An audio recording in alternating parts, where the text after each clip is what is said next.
It's Red Eye Radio. Gary McNamara and Eric Harley talk about everything from politics to social issues and news of the day. Whether you're up late or you're just starting your day, welcome to the show. From the Uniden America Studios, this is Red Eye Radio. Hello and welcome. He is Gary McNamara. I'm Eric Harley. Don't close that coffin just yet. Gary, welcome back. How are you? Oh, your microphone's not working. What's going on there? Okay, the light isn't working. Oh, the light's not working. The light's not working. Oh, that's great. All right, so All right. Well, good to know. Well, that's... At least the important part's working. I was panicking over here. Yeah? All right. Well, we're back. We are back. What a week. What a week it was, and sorry for the Thursday-Friday show right before we went on vacation. It was, you and I were really sick that entire week. Yeah. And very sick. And we both came in on Thursday night, Friday morning before we went on vacation. Yeah. And we're sitting here, and you looked at me and you said, "I only came in because I didn't want you to do the show alone, being sick." And I said, "Same thing." And I look at you, and you're like, I can't do it. I go, "You can't do it." I wasn't going to last. I needed to get home. Yeah. Like right at that moment. And I was getting better at that point, but I had not slept in over 30 hours. Mm-hmm. I couldn't even keep my thoughts correct. Mm-hmm. And I looked at you, and it's the first time we've ever done this.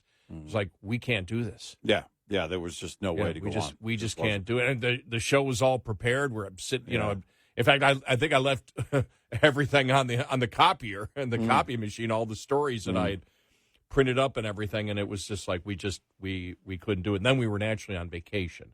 Yeah, but, last week, the week was already planned to be on vacation. Thank you, Dan Mandis, for doing such a great job. Yes, as always. And we didn't, it's always in your head. No, we did not take off the day before vacation to get an extra long weekend. No, I needed that extra time off, no doubt. It's been a long time since I've been that sick. I think the last time I was that sick, I had the flu. And this time I had COVID, pneumonia, only COVID and pneumonia. And yes, I do have proof. My neighbor is a doctor, Tony Fauci, and he came over and said, yes, I can tell by your politics that you have COVID. And you have what we call the forever COVID. You're never going to get better again. And then he just walked away. Yeah, so my wife and I both had COVID, both had pneumonia. She did not have the week off, but ended up having to work from home. Obviously could not go into her office having tested positive, and we tested positive repeatedly. That morning, Thursday the 12th, I tested negative. But at some point, and they say it can be dormant for a while. A number of things can be dormant for a while. I had one of my granddaughters actually recently tested negative for strep throat. She was positive she had strep throat. Tested negative, and 2 days later tested positive for it. And so I was afraid that's what I had. I thought I had strep throat. It was the fever and everything was just horrible. Much more intense than it was the first time I had COVID in January of 20. Is that January 22? Yeah, because it took me. I made the joke. It took me 2 years to finally get it. Yeah, yeah. Like most things, it doesn't sink in for 2 years. And this time, and my wife and I both had it the same. It would be natural for us, Do they give you any of the actual medicine stuff that they've been using? Yeah, for COVID? I forget what it's. Yeah, I don't even know what they're using. I got mine really late. My wife had been sick a few weeks ago. Then she was better for, a week and a half. And then all of a sudden, and she tested negative a few times during that period. And then when we got sick into that first weekend of our vacation. It was just, and she was just really frustrated because it had been by that point, it had been like 3 weeks, over 3 weeks, going on a month that she had been sick. And so we have the same doctor, and she also has access through her employer, one of the teledoc services, which pretty much everybody has access to, but the employer is proactive in making sure the employees have it and use it. And so they, pneumonia for both of us, COVID for both of us. And it was, I mean, I haven't been physically weakened by an illness like that in a long time. It's been a very long time. I don't remember being weakened by the flu, but I just didn't, I didn't move when you have the flu. It's just, and they give you the, the Tamiflu. Mm-hmm. And I got that in time. And so I was actually back on my feet relatively fast with that. This is going to be a while, I can tell. I lost 14 pounds in the last week and a half. Oh, you're looking great. Thanks. I'm svelte. Finally. Finally. Well, before I went and visited my dad, I took a COVID test just to make sure. Yeah. And I was negative again.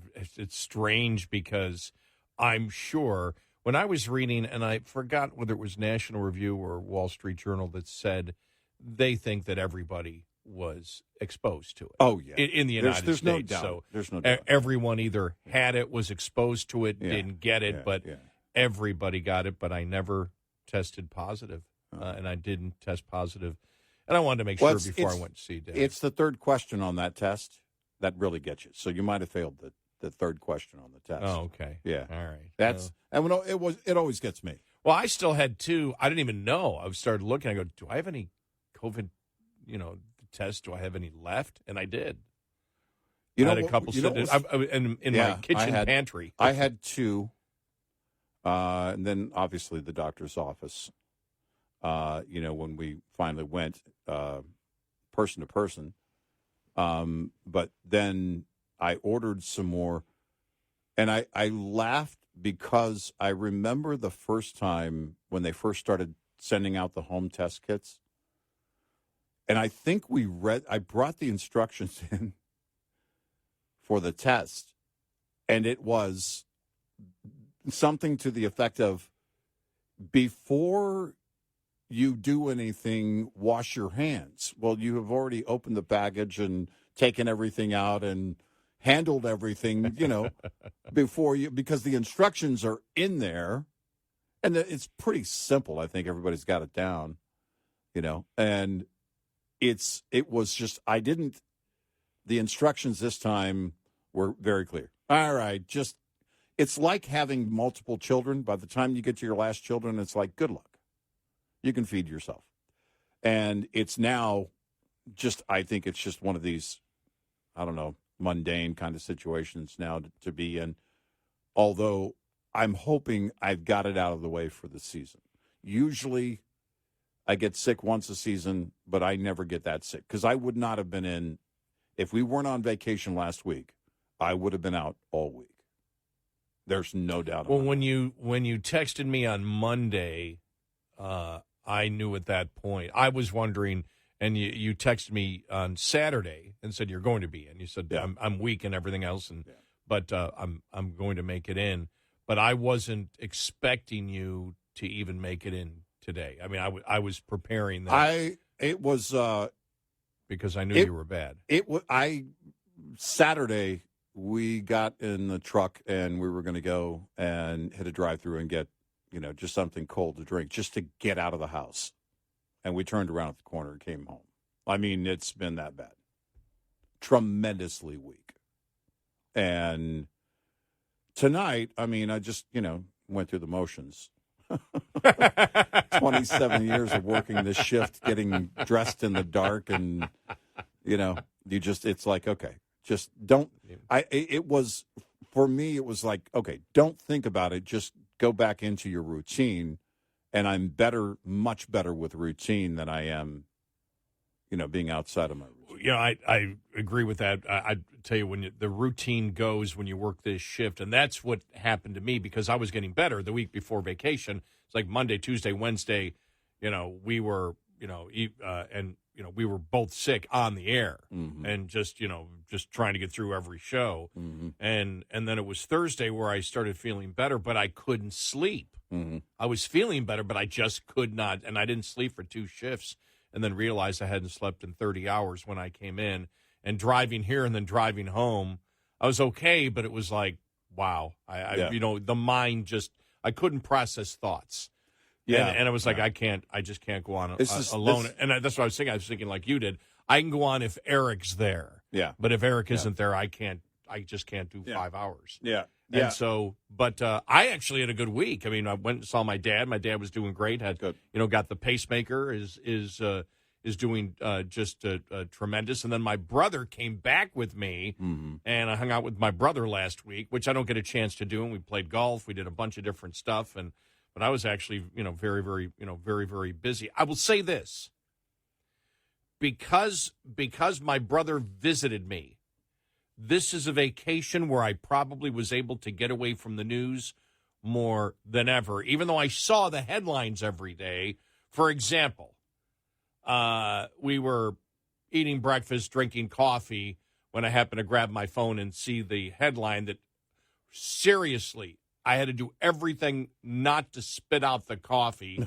And the headline was Democrat Jamie Raskin said, look, we can come up with a compromise candidate. I think both sides would consider Liz Cheney as the new speaker. Yeah. And I was like, oh my. Yeah. And he said it on said it on the Sunday morning news shows. Right. Apparently. Right. A week ago Sunday. And they were talking about it in a serious way. Right. And it was just like, come on, stop it. That's the lack of awareness. They actually believe. I mean, do they not know she lost? After all of that, she lost. It'd be one thing if she had won and kept her seat after all that. Yes. But, I mean, you talk about zero self-awareness. I wonder how many that were in that conversation realized she's no longer a member of Congress. Well, I think it was trolling. I don't think it was a lack of self-awareness. Maybe. I think Jamie Raskin was just trolling, and the Sunday morning news host was going along with the trolling. Yeah, well, because that was just and then Liz Cheney on to talk about the Republicans. I mean, over the weekend, it's just like, stop it. It's like, okay, we need to bring Liz Cheney back in. By the way, what a bitter, you can tell she is bitter as anyone could possibly be, but it's her own fault. We stated this. You cannot defend Liz Cheney when it comes to joining the January 6th committee and making it seem like it was a fair process. You can't. Right. You can't. She agreed not to allow cross-examination of the evidence and the witnesses. And as we said before, and the fact that her father went along with it just shows you how far the Cheney family has gone. Yeah, and for Liz Cheney to say that Joe Biden is a better president than Trump, that's just the most bizarre things you could possibly imagine. From somebody who claims to be a conservative Republican. Yeah, and she's far from it. Right. But it's interesting watching all that, but also, communicating with a couple of people during vacation. Actually, a good handful of people, and there seems to be. I mean, there's something going on right now and it's been building for a while, but families dealing with this economy right now is something that, and it wasn't. I don't check in with Facebook a lot. Twitter, it's pretty much part of the job. But there was this, I mean, it just seemed to be, and it's anecdotal, but it seems to be growing. People looking and saying, look, I went to the store and spent $120 and got nothing when it comes to groceries. And, it's you look at this economy right now and where we are, and then Jerome Powell as the Fed chair.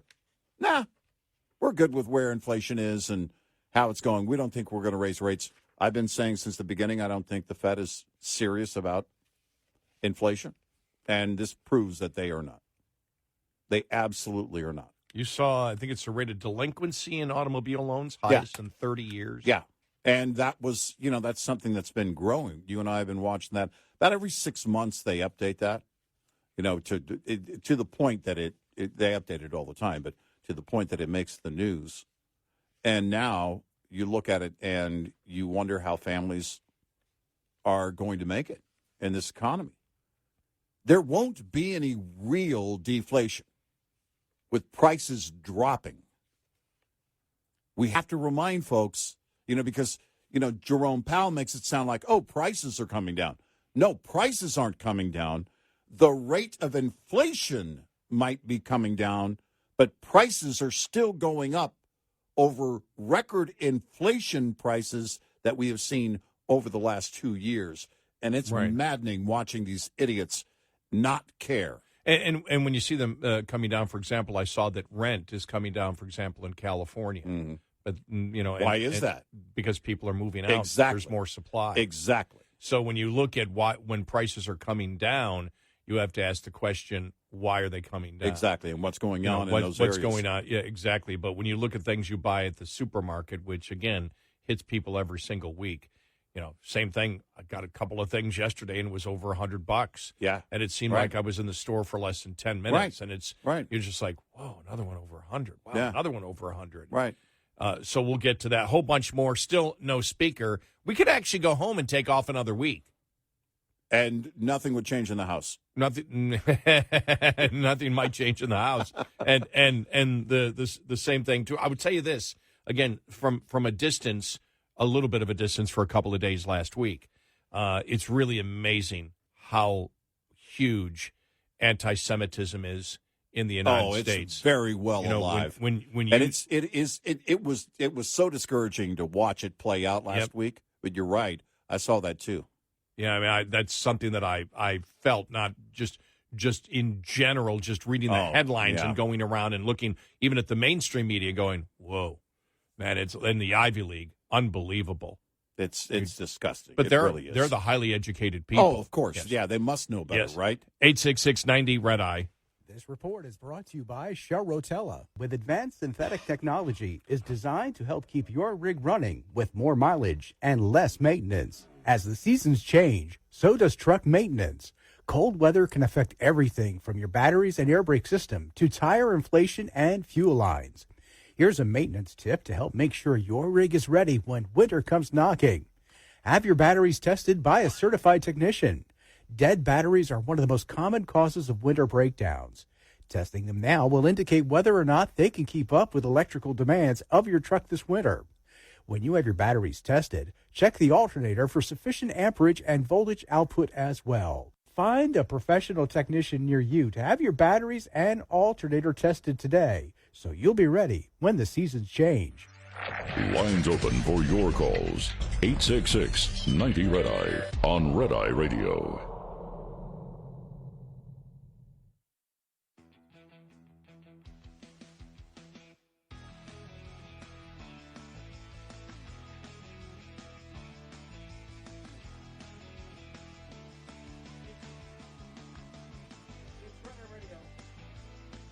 It's Red Eye Radio. He's Eric Harley, and I'm Gary McNamara. Coming up here on the show, so there is a money trail now. We'll get to that. Still no Speaker of the House. What is this all about? What's going on in Gaza? And a whole bunch more.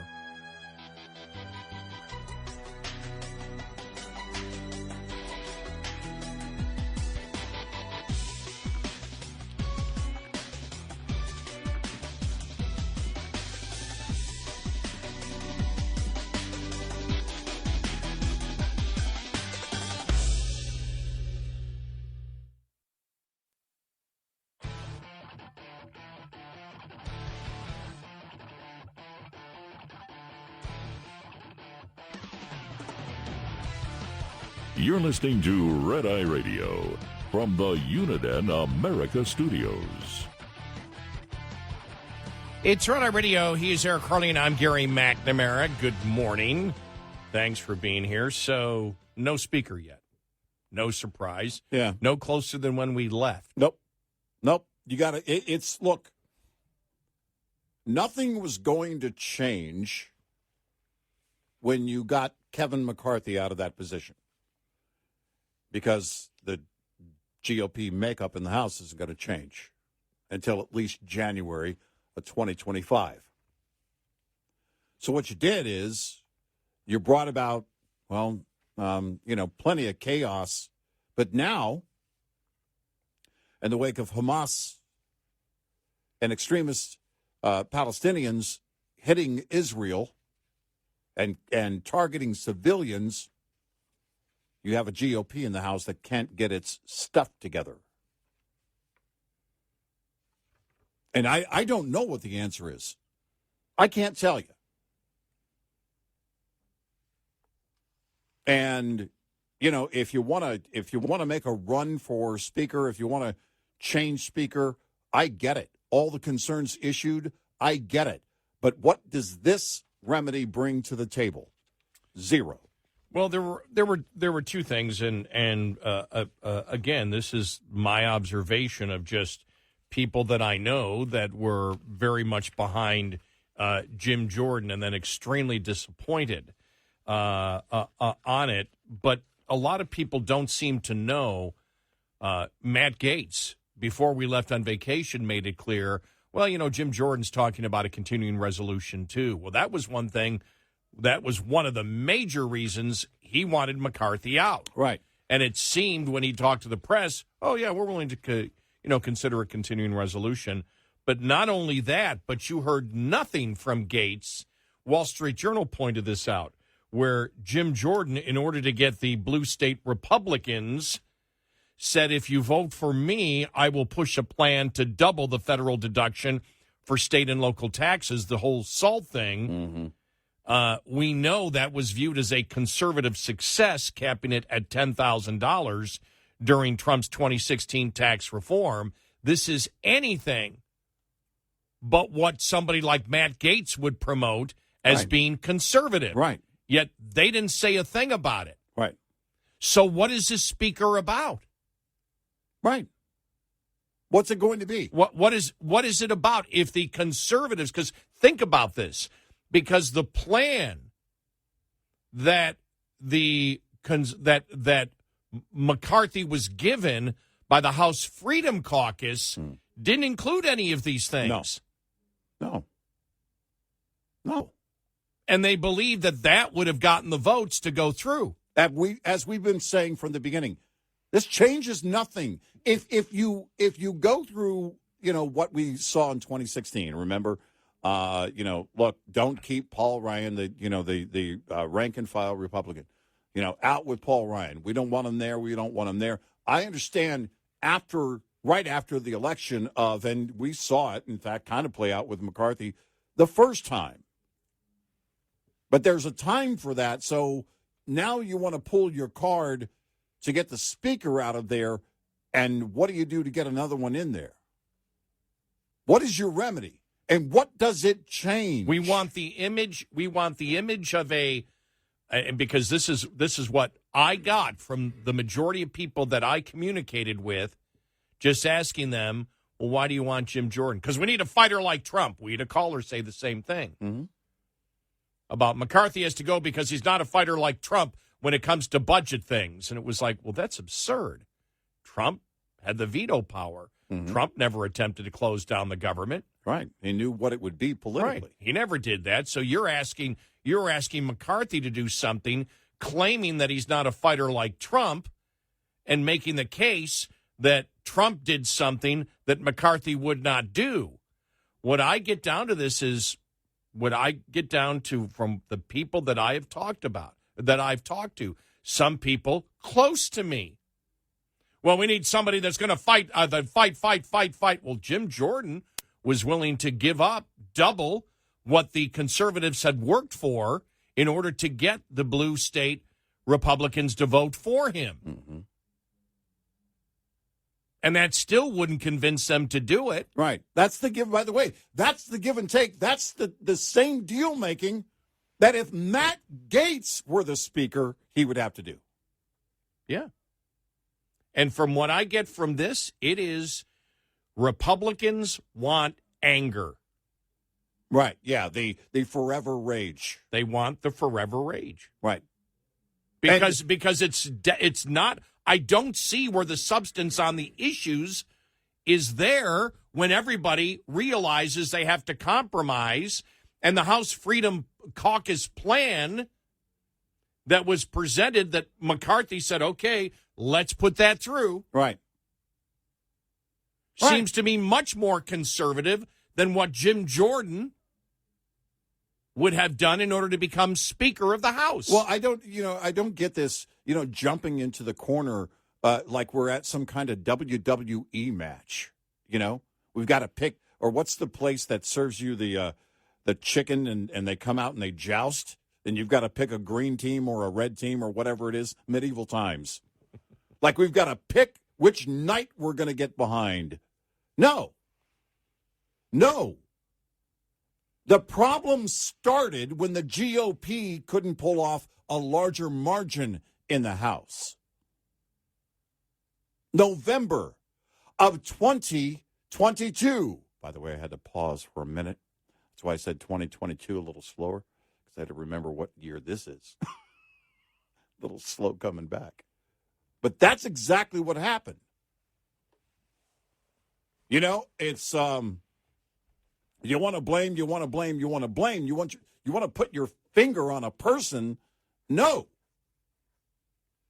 It's where we are as a nation. The GOP should have come in, and I don't like those words, red wave, but it sure as hell should have been a much greater margin in the House, and they should have kept the Senate. They didn't get it done as a party. They won't get it done before January of 2025. And I hope on Election Day in November of next year that they can surprise me.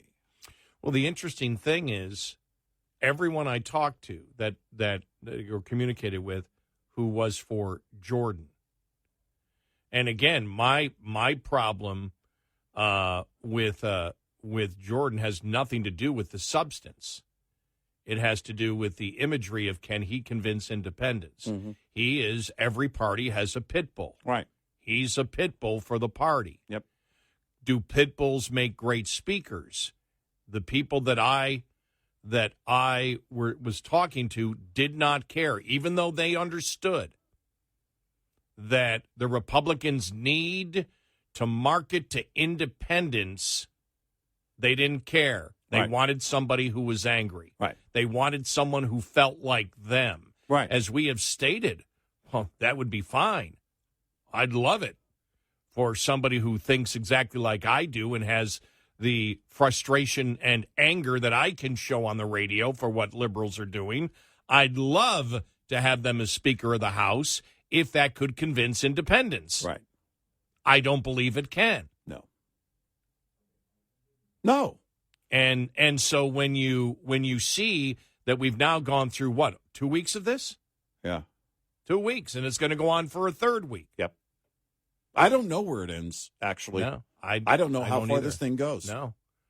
But when I saw the other day, I'm like, oh, okay, Jordan offered to double the federal deduction for state and local taxes. Well, that's a shot that no conservative in Congress wanted. Right.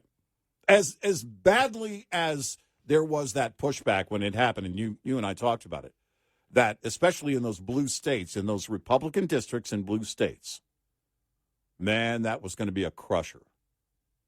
That was going to be a crusher for some of those House GOP members and running from that point on. Because we look at the blue state policies and it's like, yeah, but I need relief. I need that, however I can get that relief. And the SALT tax deduction was it. And we found that out when they passed it and put the cap at 10%. You're seeing it in some red states where local taxes or or tax the taxes on property, are higher, and you saw some of that pushback. We knew that was going to happen, but if Jim Jordan behind the scenes is making deals with blue state Republicans, look, I'll push to get this. Well, good luck. At some point, first of all, you got to deliver on that. You're going to have to make that a push. And I don't know what that looks like, but as you point out, it tells us what the overall makeup is and where everybody is. Going back to square one, nothing in the House changes with Kevin McCarthy being gone from Speaker. Nothing. The makeup of the House doesn't change. And the deal-making, the nature of the deal-making doesn't change. If there was a much greater margin by the GOP, then there would be a clear mandate, and the Freedom Caucus and other real conservatives, if they're still left, could get to work on a number of things and get things done. That would tell them that this is what the American people want. We saw it. You and I talked about it repeatedly. 2016 GOP and Trump campaign, we're going to do away with all the Obamacare things, everything. It's gone once we get elected. They get elected, and in early 2017, oh, yeah, well, our constituents don't want us to give away or do away with all of the good things, all the benefits of Obamacare, just how you pay for it. You know what it reminds me of? The last week I was thinking about this. It reminds me almost of the silver bullet solution. For example, term limits would do it. Yeah, right. Yeah, there's always that. There's always, and it's like if McCarthy's gone, then we'll get the Republican Party to where it needs to be. And it's like, no, you won't. No, you won't. No, you won't, because you're not going to change up. And we said this. We've been this back and forth. The term limits. That's a great example, by the way, because that argument. Oh, we need term limits. Nancy's district is going to send the next Nancy. It's always going to be that way. Well, in fact, that same district sent the current governor of California. Remember, he started out as a city councilman there in San Francisco. Newsom did. The makeup, now, districts do change in makeup, but there's another thing. That's actually proof of, this whole argument on term limits. We've seen it here in our area where, well, that district used to be a solid red. Not so much anymore. Now, it's not the same kind of blue as a very blue district in California, the aforementioned blue district of Nancy Pelosi, but it is because the demographics change and things do shift. But by saying term limits, what you're saying is, well, they shouldn't be. You're not going to change anything because it gets, and this is the same with McCarthy. Whoever is going to be in that speakership, even Matt Gaetz himself, if he became speaker, would have to do the same wheeling and dealing. Why didn't he want to run? But we're 2 weeks into this, and I have no idea what it's about. I don't either. Because it's not, it's not going to solve what issues. Well, what issues it's about? I don't know. It tells me once and for all this really was a personality conflict. Once you see Matt Gaetz kind of walking things back in recent days, well, continuing resolution, and what were we doing when you had to get McCarthy out of that seat? Do you still believe the same, or did you just not like him as a guy? Yeah, sounds like a personality conflict. Did anybody ask Gaetz? Well, what about rolling back the Trump tax cuts and the deductions? Was that question asked? Deductions, right? Was that question asked? I don't know if it was. Yeah, I don't know. I didn't see it. I don't know. 866-90 Red Eye. Get in touch with Red Eye Radio toll free at 866-90 Red Eye.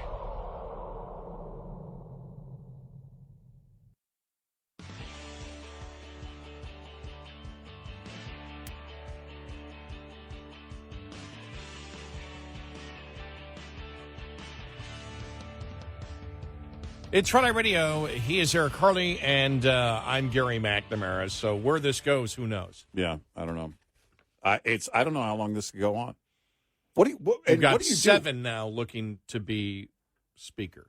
Yeah, I say they all jump in, and each of them vote for themselves. I mean, we're at this point now. I just don't see an end to this thing. I don't know how far this thing goes. Because if the attacks on Israel were not going to bring the party together behind closed doors, I don't know what will now. I don't know what changes. And you could, I just, because nothing changes, again, with the makeup of the party. I don't know who's going to be at the top of that list where they finally go, oh, yeah, we never thought of him or her. Yeah, that should be the person. That should be the speaker. No, they've run the gamut on it. All the top candidates now have failed. Top of the Hour News is brought to you by House Products. Visit houseproducts.com. This is Red Eye Radio on Westwood One.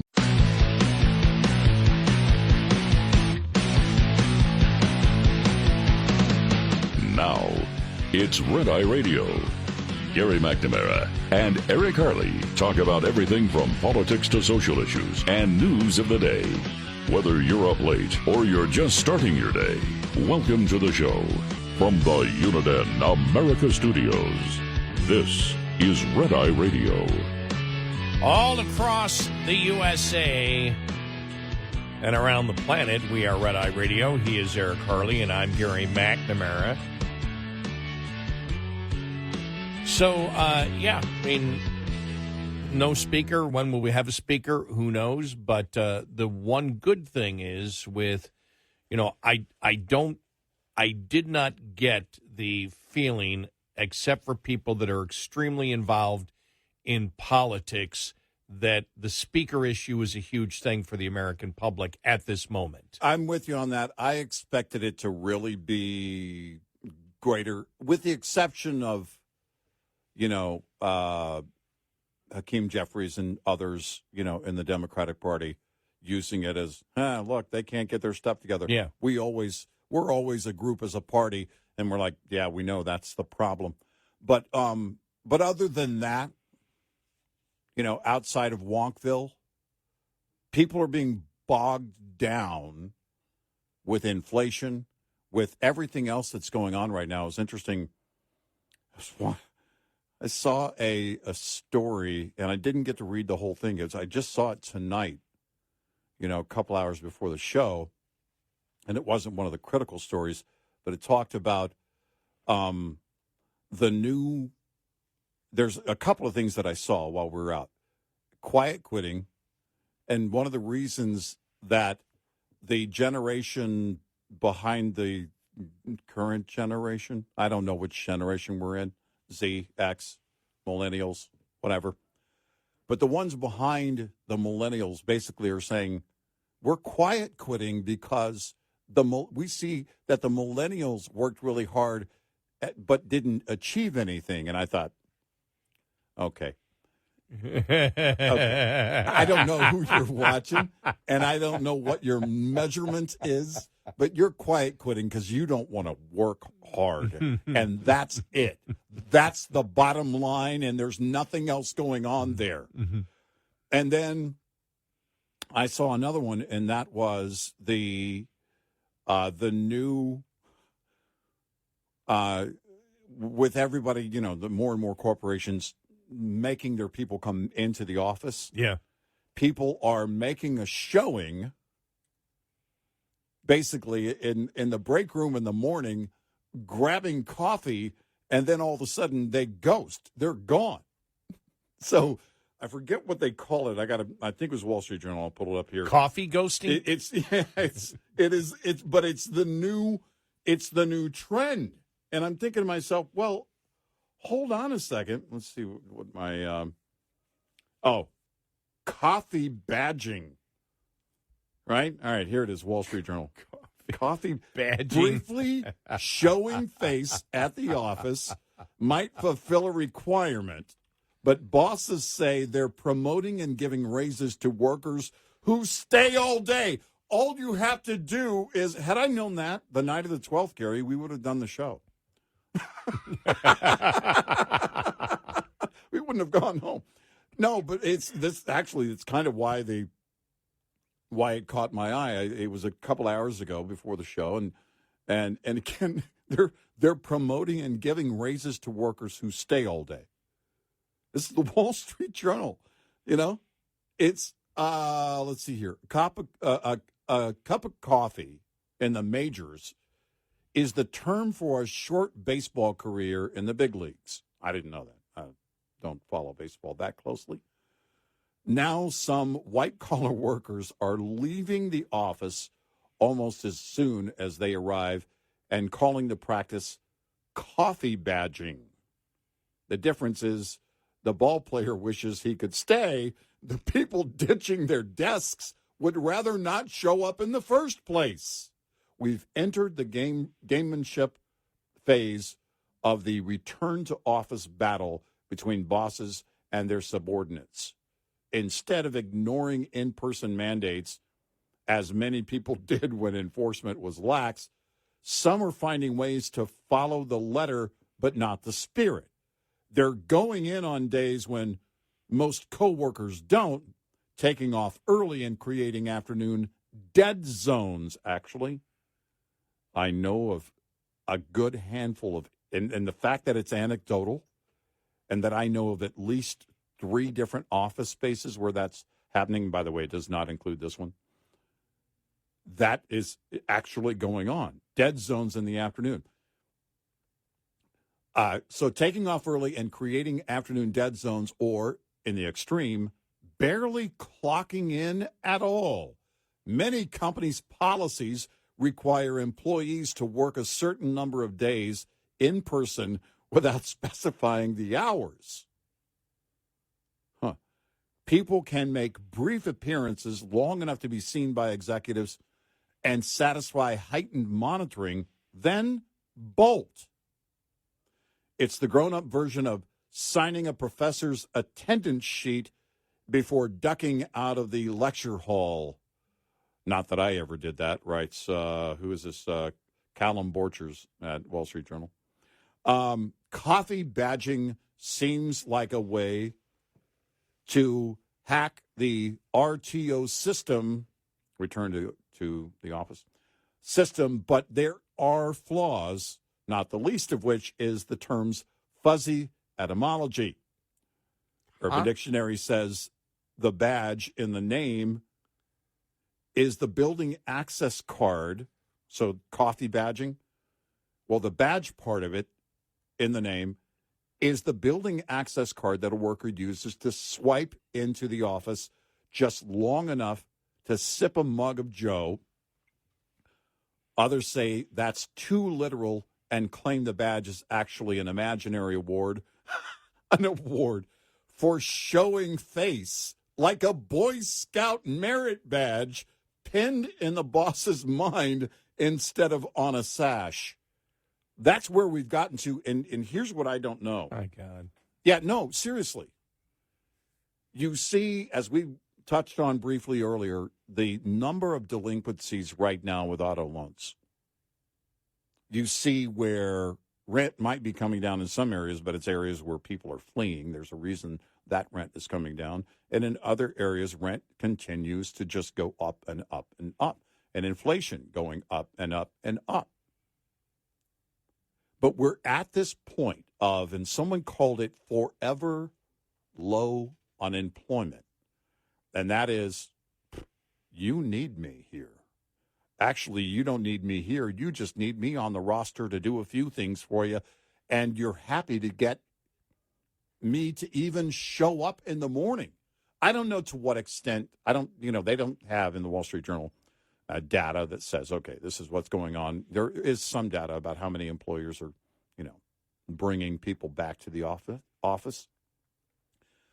But we are at that point of a non-expanding, you've got an economy that's not expanding really, but you still don't have enough, and it won't expand until we have this influx of people. I don't know where that's going to come from. Legal immigration, everything else, that's way down the road, and we're not making babies as a society. So I don't know where that comes from. And people seem to know it. If you don't need me, I can go across the street tomorrow and get a job. Yeah, but I'd have the opposite that they have. Oh, all day. I I'd still do. I'd be working my butt off because if labor is if you're short on labor and the labor that exists is lazy. Right. Yeah. Right. Because I'm sorry. If you're an adult and you spend any time trying to figure out how to get out of work, right, and just pretend that you're doing something, or you're doing something just because of the image of it, I'm out of that company. Well, that's it. I'm gone Mm-hmm. I'm gone from a company. I would look for another job for people that actually want me to produce. Mm-hmm. The whole thing of quiet quitting, or the whole thing of, it's sort of like when I was a radio station manager. Mm-hmm. I still get people, my old employees who 30 years later, come to me and say, "You were a great boss. You never held meetings." Right. So, well, yeah, I did. No, you never held a meeting with us. Said, when you came to my office. Yeah. That was our meeting. I didn't Right. call it a meeting, but Right. I knew it was going on. Right. Oh, yeah, you always knew what was going on. We always Exactly. respected you, but you never wasted our time. Right. No, I'm not going to waste your time Right. on it. I don't want to waste my time. Why would I waste your time when I can have a meeting one-on-one when you stop by my office every day because you feel comfortable stopping by my office? Right. Because you know I respect the work that you do. Right. You want to come by and see me, and that's because I hired people that were self-motivated people to begin with. That's where it all starts. And, That's where it all starts. But I got more of that, which was completely unexpected, and a lot of it's come the last 5 years from people that worked, for me. By the way, through the range of political agenda, from left all the way to right, that worked for me. Politics didn't matter. They just said, "We loved working for you." I had like 3 people say, "If I could work for you again and make the same pay, I'd do it in a second." I'm like, "Well, I'm not doing that again." I like my I like my job, but it also reminded me when I worked in machining, and you had rates and things like that, and the rates were completely off, but there was a mentality to do the minimum, and I said, "Why?" Right. I remember saying, if you do the minimum, you're not expecting to stay here long, are you? Right. Right. Because you're competing against the world. And if you're not putting in the maximum effort to produce the parts that you could produce, you're going to be out of a job. Mm-hmm. Well, the one company that was the worst at it, they no longer exist. Right. Yeah. They were out of business less Right. than I don't know, 8-9 years later, they were done. Right. They were gone. Yeah. Closed up shop and left, because eventually you have to compete against the world. Right. And I know that, but I don't want to waste, if I'm at work. It's sort of like here. You and I love the smartphone because it makes us much more productive and efficient. We're able to go through more stories. We're able to actually get more, and that's our goal. Mm-hmm. Because why waste time? Why waste time doing this if you're not going to go for it? Well, that's it. Why waste time doing anything, though? Anything. I was about to say, if you're gonna show up, if you're gonna do something, and I have a family member, and I remember talking to them when they were young, and saying, it's what you and I have talked about, and talking to younger people. It's, look, don't act like today is what you're going to be doing for the rest of your life, whatever you're doing today. It may be, and it may not be anything that you planned. I didn't plan radio at all. Did I just hear someone say I know?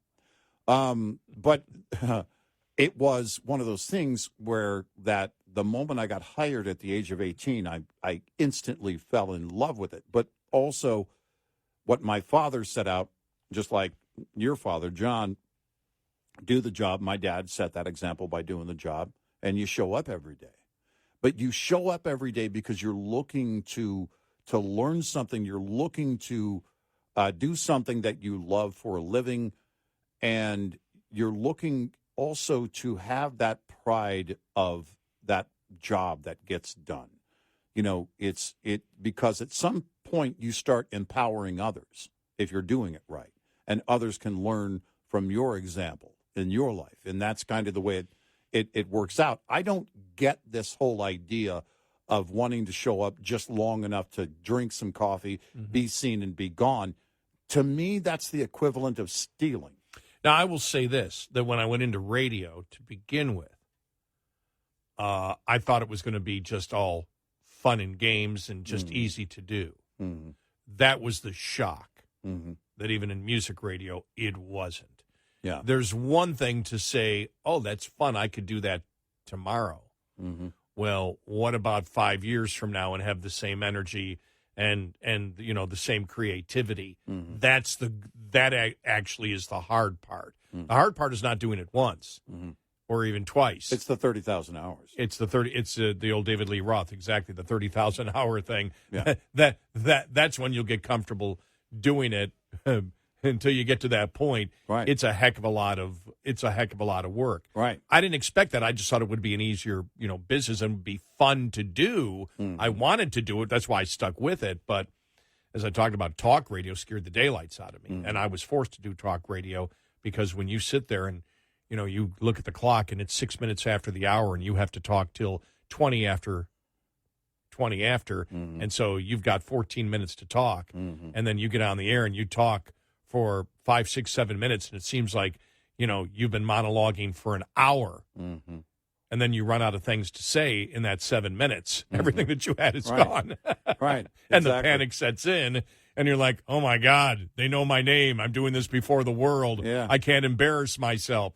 I mean, that is what, that was a great motivator, but that was just a very short time, not expecting the job to be as hard as it was. Right. I just thought it would be easier, and it wasn't. Because college radio was great. It was all fun and games. You just assume I just take that and I go to the commercial realm. No, that wasn't the case. But the fact is, these are people that have professional jobs and been in it for a while and are saying, we're going to quiet quit. I don't get that because so many of them, you get the college degree, you get certified for this or that, you get all that experience behind you. What is that value to you? How is that not a great value of everything you've accomplished so far to get where you are? To get further. To get further to make more money. Right. Because I tell everybody, I go, the problems are the same. Yeah. No matter where you go and how high you go, the problem is the same because you're dealing with human beings. Exactly. But it's a little easier because you're making more money. Exactly. But the challenges are always the same. Every day. 866-90-RED-I. Brought to you by FPPF, Fuel Power Max. Uncompensated detention at docks frustrates drivers of all stripes. If you're an owner-operator, you have at least some control over the matter. Make the subject a standard part of your rate and/or contract negotiations on the front end. You can use your own numbers to calculate an hourly rate to compensate for lost income opportunity, as well as fixed costs, which don't stop when the truck stops. Those two elements of a fair detention rate were deemed appropriate by most of Overdrive's audience almost a decade ago. We've used income, fixed costs, and miles average of our owner-operator business services from ATBS's clients to compute an average $64 an hour detention rate then. And 10 years later, the figure is $83 an hour. Use your own numbers to calculate your rate. A simple conversation with any broker or shipper or your carrier if you're leased about what you're putting in the rate might yield results you don't expect. Owner-Operator Business 101 is provided by Overdrive's Partners in Business program. Go to overdriveonline.com to the Partners in Business section of the website for more details on this and many other topics. Brought to you by Shell Rotella. With advanced synthetic technology is designed to help keep your rig running with more mileage and less maintenance. We'll be right back with more Red Eye Radio with Eric Harley and Gary McNamara.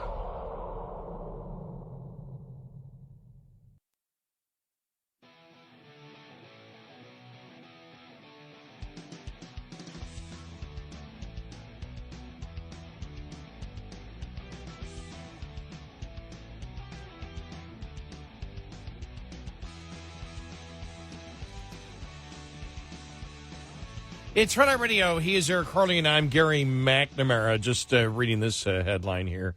Why Bidenomics isn't popular. Oh, my gosh. Is there just one reason? Yeah, we have a whole list of reasons. Some of the headlines that were just, I mean, this one I said should be in the Babylon Bee. The media will never forgive Israel for not bombing that hospital. Man, it was so wild to watch that, not in show prep mode, to watch that story play out. Because like you, I was in and out, and then as it started to turn and I said, the intel will be there. We'll have the intel, not just Israel. The U.S. will have intel as to what happened. And then even after it came across, they were like, it's like the liberal media wanted it to be true that Israel did it.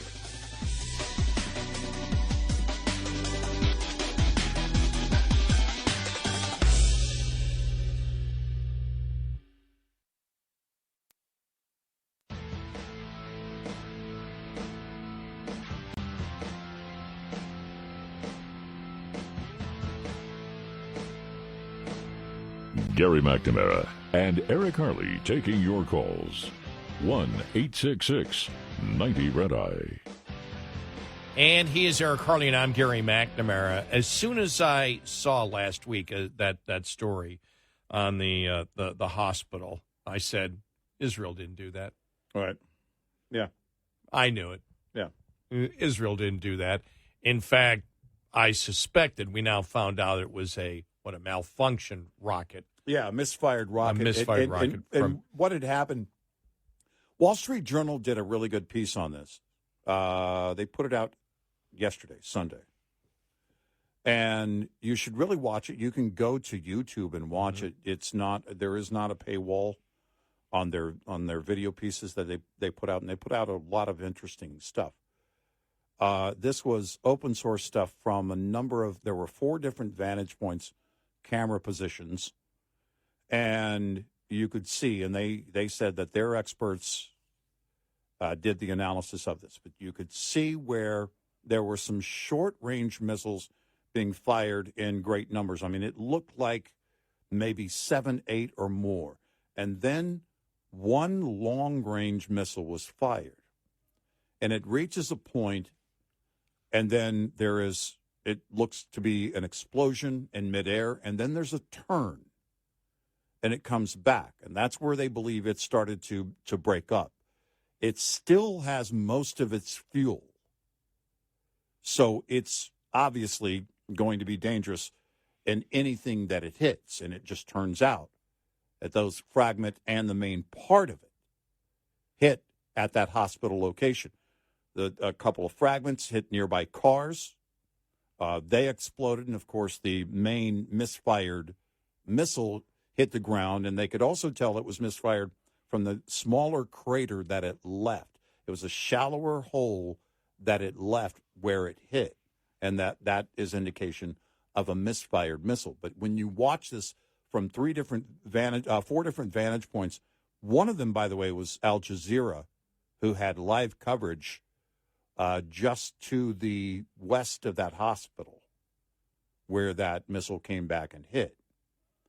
And I knew once, because I said to myself, well, someone in the family had asked me, what do you think? I said, well, I'm not following it as closely because we're not working. I've been very, very sick. And I said, but intel, U.S. intel will know. Not just Israeli intel, U.S. intel will be able to tell. Because we're going to have, and this is what happened when it came out that the U.S. government showed that it was not Israel that fired that rocket. Well, they used open source. They used Eye in the Sky, which is satellite technology and observation.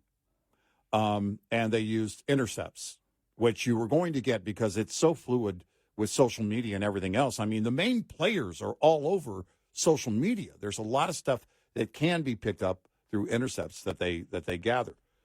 But when you look at the video, the way the Wall Street Journal put it together, look, it's very clear. And they point out at the Wall Street Journal that it's estimated that in 2022, when there was a flare-up between Gaza and Israel, that the rockets, that roughly 20% of the rockets being fired from Gaza were misfires and hit somewhere inside Gaza. And when you look at that, that's, again, indication that's you and I always wait. And even when I was talking to family members about, hey, what do you think? I don't know yet, but Intel will tell something. They will tell the story. So when U.S. Intel came back, it was like, okay, because it serves the U.S. for our strongest ally, it serves the U.S. in a big way, and that you get that information out there right away because the world was ready to pounce on Israel at that point. As Bill Maher was talking about to New York Times, Brett Stevens, about the headline that the New York Times had, which became a story in itself last week. So here is this clip from Bill Maher last Friday. Now, I don't want to get you in trouble with the people who write your paycheck, but the New York Times is the story somewhat this week because they put out a headline, Israeli strike, the horrible happening at the hospital in Gaza was blown up. I'm not quite sure why this is quite the scandal they think it is, but I agree it's a terrible headline. Israeli strike kills hundreds in hospital, Palestinians say. That was the headline. I feel like putting Palestinians say at the end of it saves their bacon a little bit. It's kind of, you could interpret that like Palestinians say.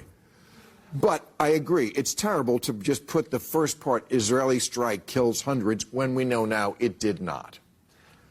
So without trying to get myself in trouble with my employer, I have been covering this story for 25 years. I was editor-in-chief of the Jerusalem Post. The media has a real problem there because when they cover Palestinian issues, they are covering an authoritarian society where people live in fear of telling the truth. So everything that comes out of it has to be checked, double-checked, and triple-checked. When you're talking about Palestinians in this case, you're actually talking about Hamas. Every time health authorities are mentioned in Gaza, it's not like the FDA showed up or something, or the Red Cross. It's Hamas. And this goes to the basic difference between what we have on the Israeli side and the Palestinian side. On the Israeli side, for all of its problems, it is an open, democratic society. Journalists do not live in fear that the government is going to hurt them for what they report. When you're writing about the Palestinians, they are living in fear. So think of it, it's not the same, but to some extent, it's like reporting from North Korea or South Korea. Everything that comes out of North Korea has to be treated with a massive amount of skepticism. And things that are coming out of Israel are likely true because it kind of resembles the society we have here. Well, yeah, duh, which we've said all along. It's like, well, why do you blame Hamas or the Palestinian Authority? Well, because they've made it clear what their mission is, to eradicate Israel and kill all Jews. Mm-hmm. Mm-hmm. Probably, when Hamas has that in their charter, that should be an indication of how that differs from what Israel believes as a modern democratic society. Mm-hmm. Yeah, that is, we definitely get the conundrum that the media there might have, but the fact of the matter is that you have to be able to read the room for what it has always been. Hamas did not have any problem, in fact, celebrated attacking civilians, targeting civilians. But did you notice how Brett Stevens had to say it without getting in trouble with my employer? With my employer. Yeah. I don't think I've ever said that while being a talk radio host. Nope. Ever. Nope. Ever. Nope. No. Ever. Nope. No. Yeah. What you're saying is they're wrong for putting that headline in there. The way that they put the headline in. Exactly. Now, if it was Hamas says Israel fired a rocket that killed Hamas claims, Hamas claims Israel fired a rocket that hit a hospital, hundreds are dead. Mm-hmm. Israel says it's not true. Right. At that point, that would be an accurate headline. That's an accurate headline. Right. And even when Israel, before the U.S. came out, and Israel said, no, it did not come from us. It was like, okay, that's why I responded, because a family member had texted me, and I said, U.S. Intel will know. And we'll probably learn something very quickly, because it will be in their best interest to get whatever they have out to the world, because the world was ready to come down on Israel. And we saw that being led by the liberal media, and also to this New York Times writer. This wasn't coming out of, that region. This is coming out of New York, as in the Times. So when you look at that for what it is, this is part of the shaping of the narrative that has been going on forever, and they know it. They know it. And I don't know where that changes. If you talked earlier about, you touched on the anti-Semitism that is very much alive in America, and it's sickening to watch. And I'm sure it exists in a number of newsrooms and even the newsrooms in New York City to some extent. But you have to know that your viewers know the way that you write certain things. In this, you're essentially picking a side by how you phrase it, the placement of words. You're choosing a side. I said from the beginning, this is going to separate the extremists and the radicals from everybody else. And I was right about that. Well, you've already seen, I think every member of the squad now has come out and said, we need to cease fire, that we need to have a negotiated settlement here. Right. It's like, sorry, that's not going to happen. No. You can't do what Hamas did and expect there's going to be a negotiation 2 weeks later. Can you imagine in October of 2001, Bush said we're going into Afghanistan, and then the world said, no. Imagine that. Well, you see what's going on right now. The stories are all out there over the last 24 hours that the U.S. is telling Israel, do not go in yet because we want to negotiate. Because we want to negotiate for the hostages. Right. Which is exactly what Hamas wants. Exactly what they want. This is their playbook. Yep. And to what end? And then I love this one. On Friday's PBS NewsHour, New York Times columnist David Brooks said that the essence of President Joe Biden's view of the world, and possibly why he was elected, is that when the U.S. begins withdrawing, then that's a green light to Putin. That's a green light to Hamas. Co-host Jeff Bennett said the president, in his address last night, as Jonathan mentioned, said the U.S. holds the world together. It was much of the opinion of President Biden's worldview. Brooks responded, in the essence of his worldview, and maybe why he was elected. At this moment, he used the word inflection point, and I think he's right, that the thing is there's a foreign policy scholar named Robert Kagan who wrote a book a couple of years ago now called The Jungle Grows Back, and the core point of the book is people can take U.S. leadership for granted, but when the U.S. begins withdrawing, that's a green light to Putin, that's a green light to Hamas, and so the U.S. has to be involved. It's not a role that we've ever loved, but if you happen to be as dominant as an economic power and military power as we, that's the role thrust upon you, and if you don't take these actions, that's immensely costly. What they say is true relating it to Biden is pure horse manure. Yeah.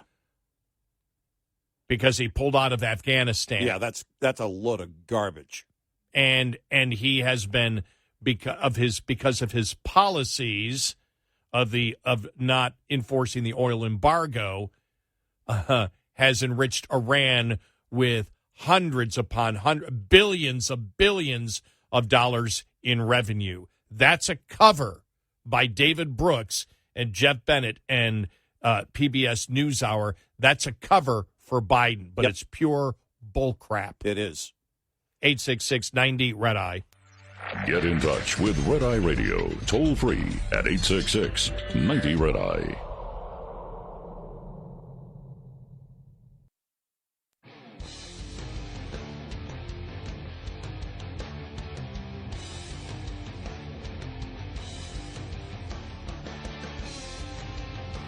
It's Red Eye Radio. He's Eric Carly, and I'm Gary McNamara. Well, while we were gone on vacation, where's the money? Where's the money? The Democrats screaming, where's the money?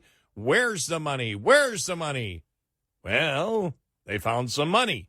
Talking about Joe Biden, and they found money that directly came to him. The interesting thing is, when you delve into it, is that this was actually covered by the liberal media back in 2020.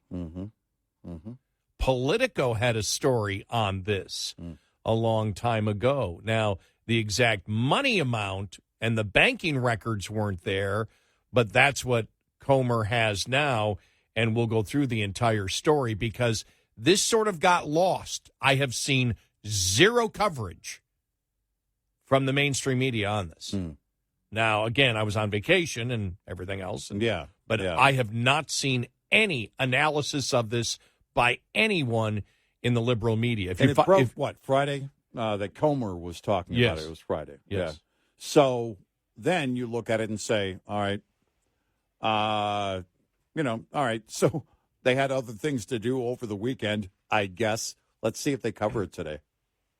It's not going to go away. No, this is not going to go away at all. And this is something that I went, whoa, because this you're talking about 2018, 2019, right. $200,000 dollars directly into the personal account of Joe Biden. Right. We'll tell you what it's all about coming up.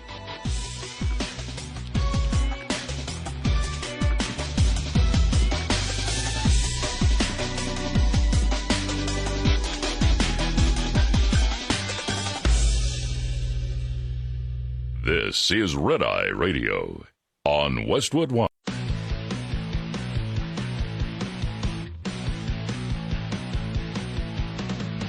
Now, it's Red Eye Radio. Gary McNamara and Eric Harley talk about everything from politics to social issues and news of the day. Whether you're up late or you're just starting your day, welcome to the show. From the Uniden America Studios, this is Red Eye Radio. All across the USA and around the planet, we go. We are Red Eye Radio. He is Eric Harley, and I'm Gary McNamara. All right, so this is going to get interesting.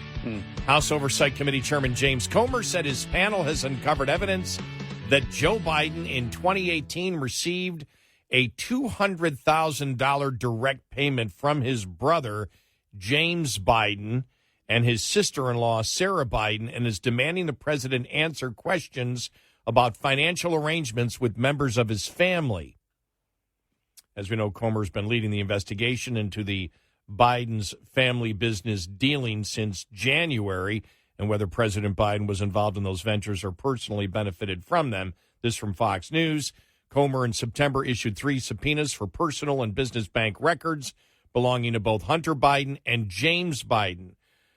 Comer, in a video posted to X, that's Twitter, detailing his committee's latest findings, Comer said the check was written by James Biden to President Biden as a loan repayment, but questioned the timing. Bank records obtained by the House Committee on Oversight and Accountability have revealed a $200,000 direct payment from James and Sarah Biden to Joe Biden in the form of a personal check.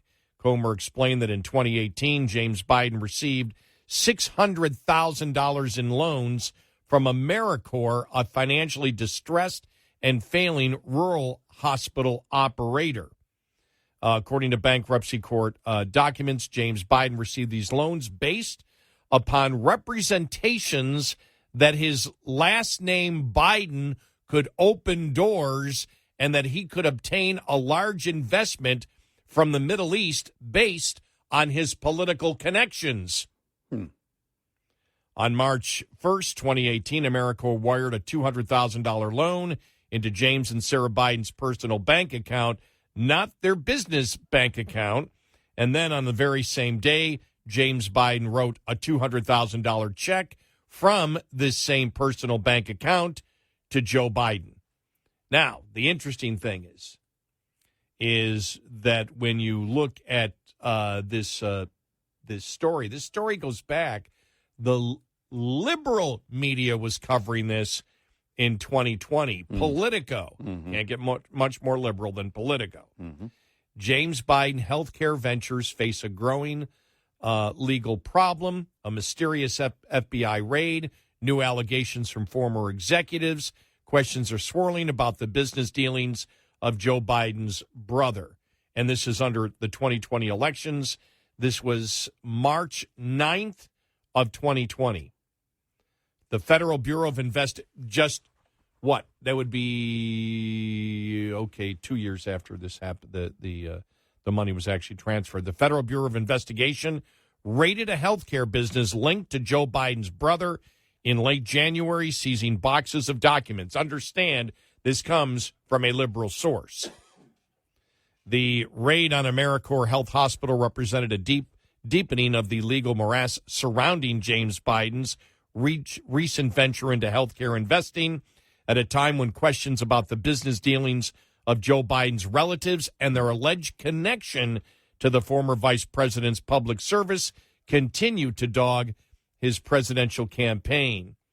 In the weeks since the raid, two small medical firms that did business with James Biden have claimed in civil court proceedings to have obtained evidence that he may have fraudulently transferred funds from AmeriCorps outside the ordinary course of business.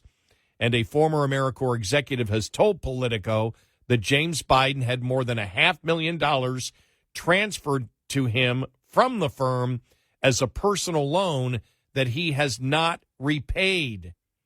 The purpose of the January 30th raid of the hospital offices remains unclear. There is no indication if it was related to the actions of Biden's younger brother, who has not been accused of criminal wrongdoing. Its owner, AmeriCorps, has faced legal problems and allegations of mismanagement that are unrelated to James Biden. But, again, remember, this is from a liberal source. Recent filings in the ongoing legal proceedings, along with new accounts provided to Politico by former executives of AmeriCorps and others, point to potential pitfalls for the former vice president, painting the fullest picture of James Biden's healthcare dealings and the ways in which they allegedly related to his old brother. In 2017 and 2018, James was embarking on a foray into healthcare investing, telling potential partners, including AmeriCorps, that his last name could open doors and that Joe Biden was excited about the public policy implications of their business models, according to court filings and interviews with James' former business contacts. Tom Pritchard, a former AmeriCorps executive familiar with the business finances, told Politico that James Biden's arrival made AmeriCorps' financial problems worse, holding out the promise of a large investment from the Middle East based on his political connections. Who would be whom? James Biden introduced AmeriCorps' founder to his older brother Joe and helped land a bridge loan to AmeriCorps from a hedge fund, Pritchard said. But then Pritchard said James Biden received a six-figure personal loan out of AmeriCorps' coffers while encouraging the firm to take on greater financial liabilities because a cash fusion from the Middle East was coming. Well, it never arrived, and Pritchard said James Biden has not paid back the loan, the terms of which are unknown. It was all smoke and mirrors, Pritchard said. Meanwhile, AmeriCorps found itself increasingly hamstrung by high-interest loans and unable to pay employees and vendors, the situation that disrupted the operations of the rural hospitals it owns. Now the business is in bankruptcy court, and federal authorities are circling. A Biden campaign official said Joe Biden never discussed AmeriCorps with his brother or expressed support for the business. I don't know anything about it. Yep. How about 200,000? And that's a problem right there. And this thing, be interesting to see where this all goes. But now you've got the first detailing of actual dollars Yep. going to Joe Biden. Well, and, again, when you look at it, the timing of it. On March 1st, 2018, $200,000 is wired from AmeriCorps to Joe Biden's brother, James. On that very same day, James Biden wrote a $200,000 check from the same personal bank account to Joe Biden.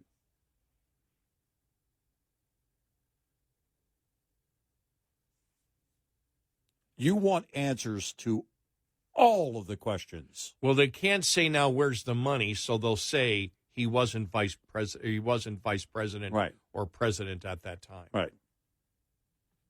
Mm-hmm. That But- will be the next. But he was going to run for president. Remember the whole impeachment thing with Trump? If you assume he wasn't going to run in 2020 back in 2018, well, of course, now we can say you would have assumed wrong, but that wouldn't have been a fair assumption even back then. It was shaping up to be that he was going to be the nominee. And again, how do you not follow through with the investigation here? At the very least. Yeah. Answer all of the questions. Open all of the books. This is what impeachment inquiry is all about, because it should be, in a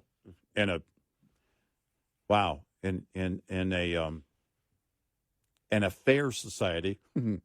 They use that word, so we will too. Then you would have the Department of Justice cooperating with the GOP. You would have people that would be concerned about this from both parties. I'm sure there are plenty, by the way, of Democrats that are concerned about it. They're just not saying they're concerned about it. Yeah, They're greatly anything concerned from the about White it. House over the weekend? Anything? I didn't see anything because this hit Friday evening. When it first came out, that I saw it. I saw it on X Friday afternoon. I saw it Friday afternoon, but it was really ramping up. It was really circulating and getting lots of conversations going late Friday afternoon into Friday evening. But I did not see any response from the White House so far. I mean, it may have happened and I missed it. Now, nobody is denying the $200,000 being transferred. Yeah. And as we have said all along, the biggest problem that Biden's always had on this is the American public understand how it works. Right. They understand how money is moved Yep. and laundered, Yep. or whatever. You look at this, though, and you say, why would he make it directly, from his, Personal account. On the day that it arrived was wired to his account. He writes a check for the same amount. Let me ask you this. Is it just sloppiness? We've got away with it for so long. Well, he's not vice president or president now, so we don't need to use where we funnel the money before. Nobody's going to see it. Nobody's going to, because it really doesn't matter. Right. I want to see, was anything written in the memo of the check? Because James Biden... Loan repayment. Loan repayment. All right. I'm looking at the check right now. By the way, that's what I thought they would claim. Yeah. He borrowed money from his brother. He got money from this corporation. As soon as he got that money, he repaid his brother. That's where they'll go with this. And now, with that knowing that was written in the memo line of the check, that's where they're going. Saw the other one about, I think it was Daily Mail UK. Mm-hmm. Wait a minute. How did the president pay $2.9 million in cash for his Rhode Island home? Mm. Well, the thing is, too, when you look at the $200,000 loan repayment, that's how you don't pay taxes on it. Right. But you've got to show the loan. Well, you've got to show where Joe Biden loaned that money to his brother. Right. Show me where that happened. Either over a period of time where it amounted to a total of $200,000 or one check written by Joe. Show me that. But the interesting thing is, it was Politico in March. Think about this. In March of 20 that was stating from all their sources that this was about influence peddling with Joe Biden. Right. And now we know the check actually happened. Mm-hmm. It isn't going to be good. Nope. 866-90 Red Eye. Lines open for your calls. 866-90 Red Eye on Red Eye Radio.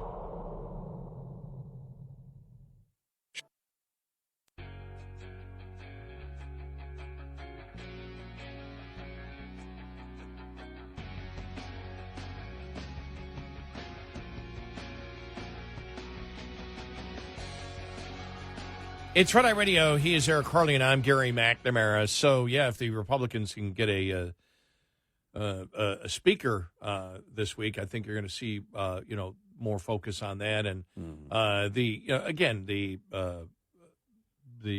Israeli Hamas war has gotten, that's really dominated the news. And by the way, I will tell you this because I watched, being at Dad's for a few days or whatever, I watched more mainstream media than I normally do, and they were just all over. Yeah. Just all over the Israel war constantly. Right. I mean, so I was really shocked. They really didn't seem to cover, at least in the first couple of stories, the speaker story at all. Right. Not that they didn't cover it, but it wasn't in the first couple of stories. Right. And so if they don't get this thing done, it could become a major problem down the road, especially if the government is shut down because the Republicans still don't have a speaker 3 weeks from now and nobody can negotiate. Yeah. Yeah. No, they're going to have to get it together as a party and hold it together for 24. You're going to have to get a larger margin in the House, and you need to get the Senate back, and you need to get the White House back. And those are your goals. You said it last November. I think you said it before Election Day, but you said, look, however this turns out, it has to be the push for 24. It has to be the push for 24. Yeah, because you're not going to be able, you don't have the numbers to accomplish anything great. Right. Even if they had won the Senate by 1 or 2 seats, which, didn't happen, you're still not going, you're not going to have that kind of, without the White House, you're not going to get anything done. And so we said the time is to promote what you believe in and show unity and win more in 24. Yeah. I find that, it's interesting, as I've said, I found that most people I talked to that were, behind Matt Gaetz originally and behind, Jim Jordan becoming the speaker, they understand that you need independence. They think that rage can get you there from the speaker. It's not going to get you there. It isn't. Rage and anger, because they view the people that I talked to and communicated with believe that the anger that Trump shows is what the Republican Party needs. Look, instead of being right on the issues and being able to convince independents. I don't need, I understand when Jim Jordan is angry at a witness. I understand why he's angry. Yeah. And at that moment, you should be angry. And every political party has their pit bulls. He's a pit bull. Yep. That's what he is. And I don't say that. That's not said as an insult. It's said as the reality of what you have to do, what members of Congress have to do. I didn't view him, again, he could become speaker and he could calm down and he could be great. But knowing what his image is to the American public, he's a tougher sell to convince independents to vote for Republicans, I believe. I could be wrong. Mm-hmm. But the fact is, when you see on the issues, and you see, as the Wall Street Journal said, well, he wanted to double the SALT deductions as a gift. Well, that wasn't in what McCarthy had approved from the House conservatives. Right. It was Gaetz himself. Well, it was interesting that Jordan came up with the idea of a continuing resolution, so I'm willing to listen to him on that, even though I don't accept a a continuing resolution, I'm willing to hear what he has to say. Right. Well, you weren't with McCarthy. Yeah, which tells me again it was a personality conflict you had with Kevin McCarthy, and I get it within the halls, but get your stuff together as a party, hold it together, and convince more of the American people to come to your side. And when you get that larger margin, use it. Get the agenda done. Because nothing is going to change. Nothing, regardless of who becomes speaker. Nothing is going to change. You're not changing the makeup of the House. It seemed that some people almost wanted that to be the case. That along the way, they felt, well, if this person is speaker, that the makeup of the House changes and these things will happen. It's not the way it works. It isn't. And it's not going to be. Likely ever in our lifetime. The way it works is you win elections as a party with a clear mandate from the American people, and then you go to work. Well, as I said all along, when we got the call from the one listener says, well, you guys don't get what the fight's about. Yeah. Yeah, that's it. Right. Yeah, that's right. We don't get what the fight's about. Yeah. Thank you. Please educate us on the fight. Right. Yeah. We know what the fight is, but exactly. And we know, though, you've got to win independence. Yep. And so you need a leader of the Republican Party that has the base, a conservative base with them, that can also get independence.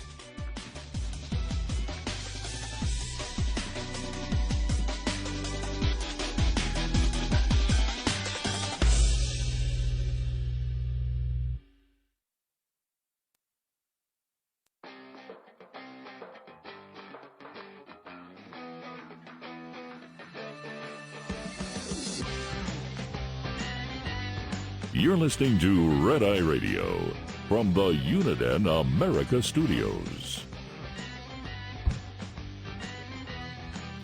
And he is Eric Harley, and I'm Gary McNamara. Good morning. Thank you for being here. Yeah, so when we were on vacation, you could see it yesterday, whether it was the squad or more of the call out there for a negotiated settlement. And for aid to go into to Gaza. And the CNN story here, U.S. seeks delay of Israeli ground operation to allow more time for hostage talks. I mean, we really do live in a bizarre world. Yeah. I mean, we live in a totally, and right now in the United States, when you think about this administration, number one, what they did in Afghanistan by pulling out and lying to the American public about it, by supporting Iran and their terrorist activities to fund Hamas and Hezbollah since Biden has been president, to the tune of billions upon billions of dollars by not enforcing federal law, which it is a federal law, to freeze any oil profits that Iran has, and Trump did it. Biden would not do it, right? And just everything that you see, the $6 billion also for the hostages. I haven't seen since we went on vacation. I didn't see Andrew McCarthy update what he said. He goes, well, they didn't do anything because remember they said, well, we have a deal now, or a quiet deal with Qatar, and then they wrote in the press release what it is, and we had brought this up on Thursday night show 2 weeks ago, right? When McCarthy said, well, there's no difference. This is the same before. They're simply taking the words that they have said before and using it again, but nothing has changed. Nothing has changed. There is no new negotiation. And there's no indication from there. And I got to see if he updated it. I didn't see it last week at all on it. And so at the same time, he's talking about the fact that we need billions of dollars for Ukraine and Israel to defend Israel from what the Biden administration's policy continues to support the enemy through Iran's oil profits, which are right now going to Hamas to help fund against the United States So, in essence, we're funding both sides of a war. Yep. Where am I wrong? Well, here's, Am I wrong? I want to know where I'm wrong. No, that's the insanity. In this analogy here. Where am I wrong? That's the insanity. Because the embargo was a Trump deal, Jack. A secure border, that was a Trump deal, Jack. It's really coming down to this. Joe Biden wants to do the opposite of anything that Donald Trump did, including not enforcing the embargo and allowing Iran still today to profit billions and billions and billions of dollars. And we know there's no one that denies it except Iran, that they use that money to fund terrorism around the world, including and especially right now, Hamas. But the embargo was a Trump deal, Jack. I'm not doing Trump's deal, Jack. The wall, that small portion of the wall in Texas, we're still scratching our heads about this. Honestly, nothing makes sense at all. We threw out common sense years ago. I mean, you can't even say, well, common sense would dictate that this is going to be the case, that's going to be the case.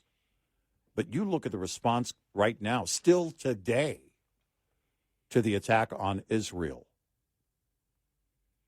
And Biden just seems absolutely exactly what he is. Lost, clueless, and incapable of leading. Yeah, I don't care what he says. Nope, I don't either. I care what he does, because what he says is meaningless. And we'll know when there is action from the U.S. in support of Israel. We'll know it. You'll see evidence of that. And this is one of the reasons that we want a together Republican Party, so in unison they can talk about the fact that, wait a minute, you're asking us, you're asking the taxpayer to fund, to give money to Israel to fight, yet at the same time you're not enforcing federal law for the embargo of oil from Iran, which, in fact, you did the opposite, which is funding Iran billions of dollars, which they're giving to Hamas to fund the war against Israel and the United States. So the administration is involved in both ends of funding both sides. Right. And again, I ask the question, where am I wrong there? And if I'm mistaken in any way, somebody please tell me where I'm mistaken there, because I'd like to know. It's the absolute truth. And I thought for sure, you and I talked about it, when the attack on Israel happened. Okay, GOP, go to work behind closed doors, get this thing done, and move on so that you can do what you need to be doing right now, all that you can do in the House as a party in order to support Israel, to make sure that we support our allies, but we also protect American people.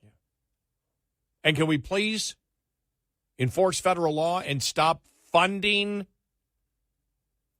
the country that is exporting terrorism and supporting terrorism through their oil money? Right. Could we possibly stop that? Does that seem like a great idea? Right. But who was it? It was, we read it, it was a liberal outlet that said the problem that the president has is the fact that, doesn't want gas prices are coming down. He doesn't want them to go up if he enforces the Iranian oil embargo. Right. Well, then you're saying you want cheap gas prices. So in order to have cheap gas prices, what the liberal outlet was implying, in order to have cheap gas prices, we cannot enforce federal law to stop, or to embargo Iranian oil, so they don't see those profits, and any oil they get, freeze the assets, those particular monetary assets.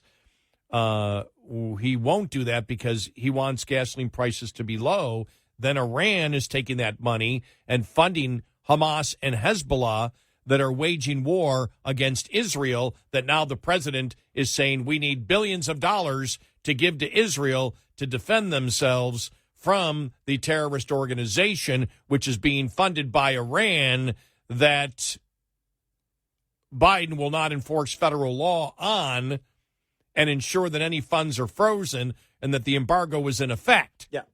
Could have done that day one. I mean,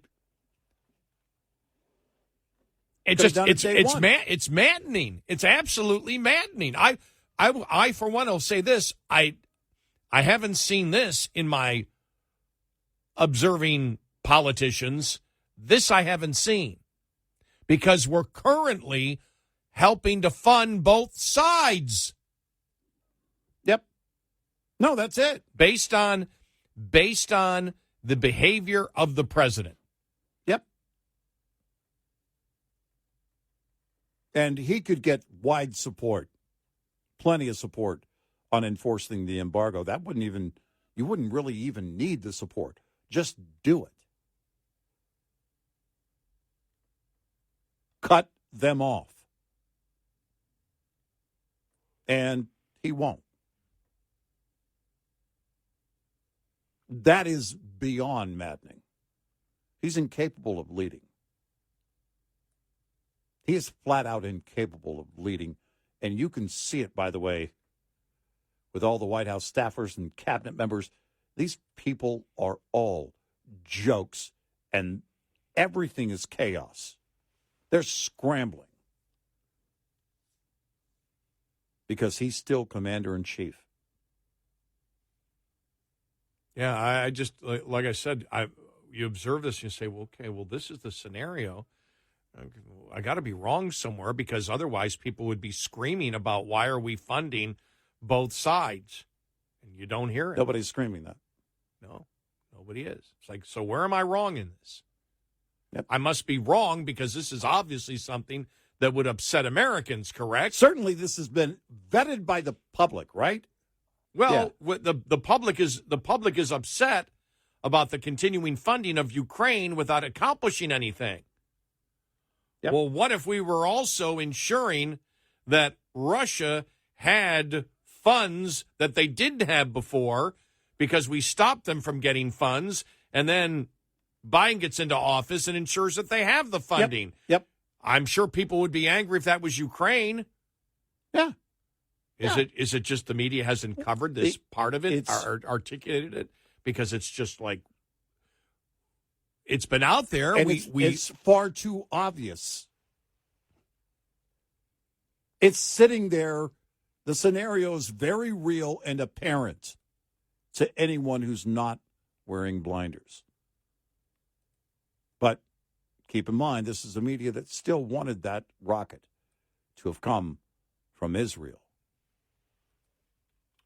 They still wanted to be right about that. They wanted Hamas and Palestinians to be right.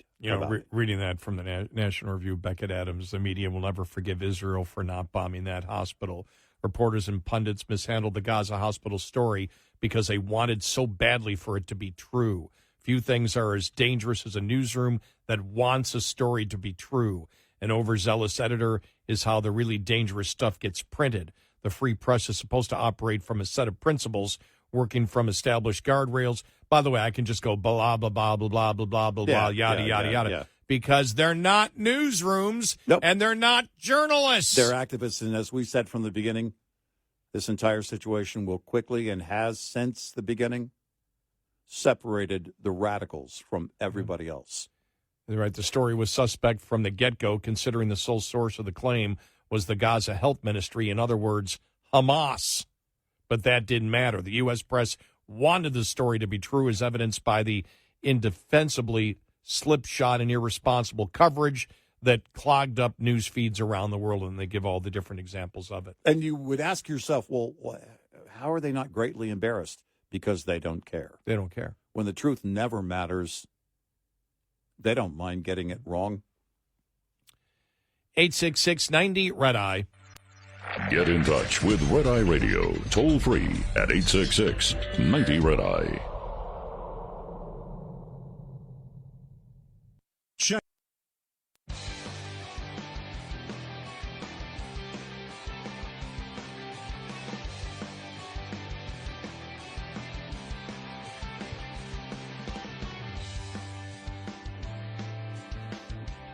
It's Red Eye Radio. He's Eric Harley, and I'm Gary McNamara. Let's go to Michael in Florida. Michael, welcome. You're on Red Eye Radio. Hi, Michael.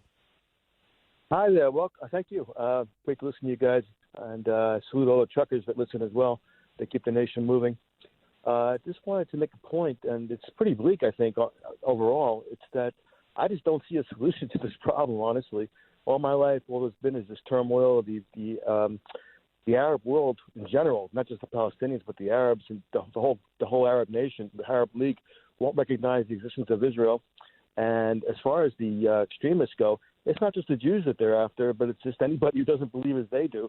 And they can use any means necessary because anybody who doesn't believe what they believe is the heathen. And, violence is acceptable and brutality is acceptable. And I just don't see what civilization, what society the Palestinians are even building up there. They're in the Gaza. Don't they have enough room for to live there? And it seems like they feel like they've been pushed out from Israel. But Israel is the size of New Jersey. How big is that? So, how can there be a solution to this problem when they won't even allow, for the idea of the existence of Israel, and they won't coexist with them? So how can there be a two-state solution? How can this be resolved? Well, when you start talking about it, and you hear the left talk about the rights of Palestinians, yet the Palestinians, we know the Palestinian Authority, they also believe in the extermination of Jews because everything is really controlled by Hamas. Right. I'm sure there are individual Palestinians out there that may, just like in Nazi Germany, that didn't agree with what was going on, but they remained they remained quiet because they were in an extremely oppressive society. But the governments themselves, everything, as Brett Stevens said from the New York Times, Israel is a modern democratic republic. Yeah. That's what they are. Right. They are a modern democratic society. Hamas is a terrorist organization that in their charter talks about the elimination of Israel. There is really no starting point. Thanks, Mark. There is no starting point, and this two-state solution isn't going to happen. No, it isn't. No, it isn't. And, the pretending that Israel does not have the right, in fact, insisting Israel does not have the right to defend themselves is beyond ludicrous. And the discussion has been going on for ages. But after the recent attack by Hamas, there can be no question.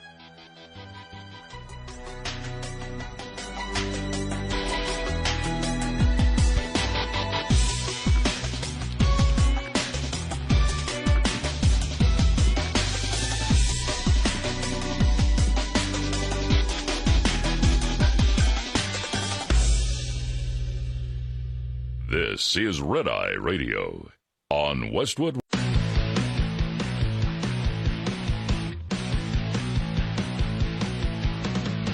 Now, it's Red Eye Radio.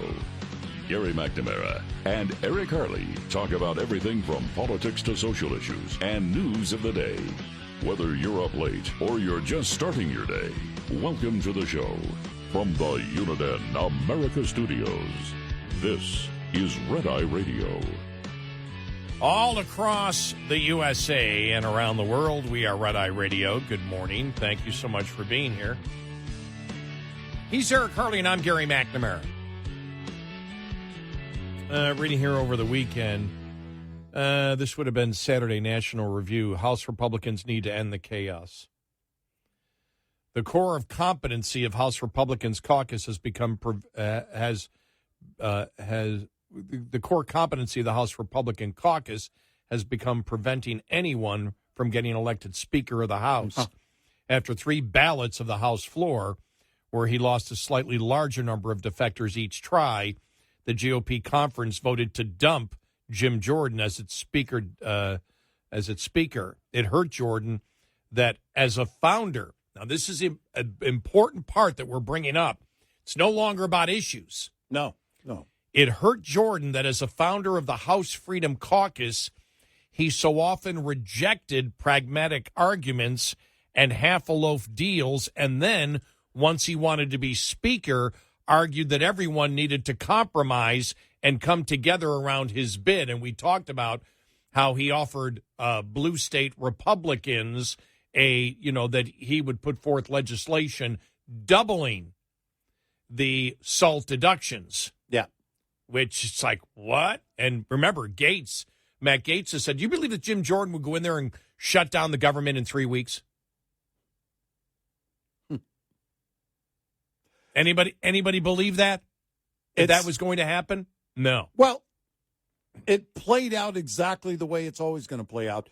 If Matt Gaetz were running for speaker or became speaker, guess what? Some deals are going to have to be made. Some compromises. I don't like the whole compromise thing, but between now and January of 2025, at least, your focus has to be on November of 24. But it hurt Jordan that as a founder of the House Freedom Caucus, he so often rejected pragmatic arguments and half-a-loaf deals, and then once he wanted to be speaker, argued that everyone needed to compromise and come together around his bid. And then we talked about the offers that he was throwing out, and even went back to Matt Gaetz a week and a half ago stating, well, he was talking about a continuing resolution that would cut a little bit to I'm not for that, but I'm willing to listen to it. What? And we called him out on that one. National Review writes, we were critical of Gaetz's initial move against McCarthy, and the ensuing 2 weeks have only confirmed the stupidity of the Florida congressman's alliance with House Democrats to blow up what turned out to be a crucial but fragile consensus in the caucus behind McCarthy. Remember the impeachment inquiry? Neither does anybody else. Have you seen a resolution on the House floor supporting Israel and condemning Hamas, which would command broad majority support but isolate and pressure the squad? No, of course not. The Republican Party instead has spent its time advertising its own dysfunction. The answer remains to elect a speaker, which will require nearly all Republicans resolving to support whoever has the majority support of the conference. The dynamic so far is that the various factions aren't willing to do that if other factions won't as well. Perhaps the next round of candidates, there will be someone who has so few natural enemies and is so removed from ill feelings among the supporters of the three previous candidates that he can get around this prisoner's dilemma. If that proves by the way, that's what you were saying.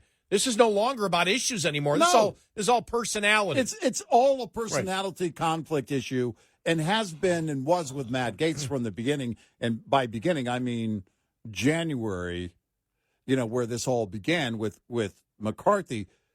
And you just continued it. And now this disruption means, well, I don't know. You tell me. Where does it go? Where does this end? Who was going to be the candidate that doesn't have the baggage here, that doesn't have the enemies? Well, hold on a second. What about the job? What about the issues? What about what you're supposed to be doing right now, which is promoting what you want to do if your party is to gain power with the election in 24, which would start, if you win, in January of 25. How do you not get these thoughts across? Well, I'll tell you how you don't, when you're focused on you. If that proves impossible, and that's getting a new speaker, Republicans may have to govern with Patrick McHenry, remaining a speaker pro tem. There is a plausible argument that under the law, which McCarthy designated McHenry, gives him wider latitude to run the House than he's currently exercising. Regardless, the House makes its own rules, and a majority can probably consider and pass legislation if it has the will to do so. That the party could get to this place is a damning indictment, a tale of a lack of cohesiveness and misplaced priorities. The famous story is that Benjamin Franklin, when asked after he exited the Constitutional Convention what form of government was decided on, he replied, "A republic if you can keep it." The voters gave Republicans a House majority, and so far they aren't demonstrating much interest in keeping it. National Review editorial, by the way. The editors from Saturday. No, they're absolutely Well, right. and again, I also believe a lot of it's for show, for 15 minutes of Well, fame. it is. I You mean, know, I'm more outraged than you are, which, by the way, Right. was the entire thing. You and I talked about it during the primary of 2020. What was it going to be? It was going to be the outrage on for the Democrats in 2020. It was going to be who's more outraged that, Trump is the president. Who is more angry at Trump? Who hates Trump more? Well, now, for the right, it's become, I'm angrier than that person. Well, you're not angry enough to be speaker. Well, you're too angry to be speaker. I don't know. The stinking showboating of Representative Mace. Yeah. Wearing the scarlet letter, I'm a woman. Yeah. And I'm not being recited. Shut up. You're a child. You're a child. That way to make it about you. Yeah. And that was a week and a half ago. That was before we went on vacation. Yep. And we were going after her. Yeah. Shut up and do your job. Stop playing the Democrat type of victim mentality. I'm wearing a scarlet letter. Shut up. And then I'm going on liberal media to promote my dissatisfaction with the Republicans. Shut up. While wearing a scarlet letter. Yeah, while wearing a scarlet letter. What a child. You're a child. South Carolina, you, in that district, you elected a child. That kind of behavior is ridiculous. Make it all about you. It's amazing. And that's what it's become. You started seeing it. And it was inevitable that it was going to, because once the attention happens, it's like, oh, I can work with this for 15. I'm getting my 15. It's never been about you. I'm not surprised that there isn't, because you and I talked about this. We had talked about it when this was after the election in 2016, where we talked about roughly the 8. I'll have to go back and find it. I've got it somewhere. The 8 demographics that we had figured supported Trump. Mm-hmm. And one of those was a smaller demographic, but it existed and it was loud. Those that just wanted to blow things up. They didn't care whether the Republican Party succeeded or not. They wanted what they want now, and if they didn't get it, blow it all to hell. And that they said that to us on the air. Yeah. We're not making this up. Right. They called it, I believe that exists today. I want to. I think it may exist more today than it did then. I want to get attention to myself. Oh, yeah. I don't care. The system is wrong. It works too slow. We want what we want now, or we shut it down. We don't care if we win or lose in 2024. Yep. We want a virtue signal that we're more moral than you are. We care more about than you do. We are more outraged about you. So blow the whole thing up and let Democrats win. Yeah. Follow me. Where are we going? I don't know. Okay. I mean, that's really what it is. I'm angry. I'm angry too. Throw them all out. Yeah. Well, aren't you one of them? I mean, it's just become ridiculous to the point of I have zero confidence. Well, now it's in 24. Well, now it's like, everybody's trying to make deals. So the original House Freedom Caucus deal seems that McCarthy was behind, seemed a heck of a lot better in what anybody who's running is attempting to offer in order to compromise and get elected speaker, as we originally said was going to happen. Right. Everybody's going to have to compromise in order to win this thing. Exactly what McCarthy was doing, exactly what you were against. Right. Jim Jordan offering things that he would have never offered unless he was running for speaker to satisfy Republicans in blue states, and to fill out that equation. By the way, if he was to double the SALT deduction cap of 10% up to 20%, if that's accurate and true, what would it require? A lot of Democrats to vote along with him. Exactly. Yeah. And you think they're not going to? Of course they would. Right. What does that tell you about what he was promising? He was promising something that he could only get by introducing a bill that would get blue state Republicans and all Democrats to support. Yeah. So Jim Jordan was offering something in order to become Speaker. I will put in legislation that will get full Democrat support. Mm-hmm. Yep. So where's the purity now?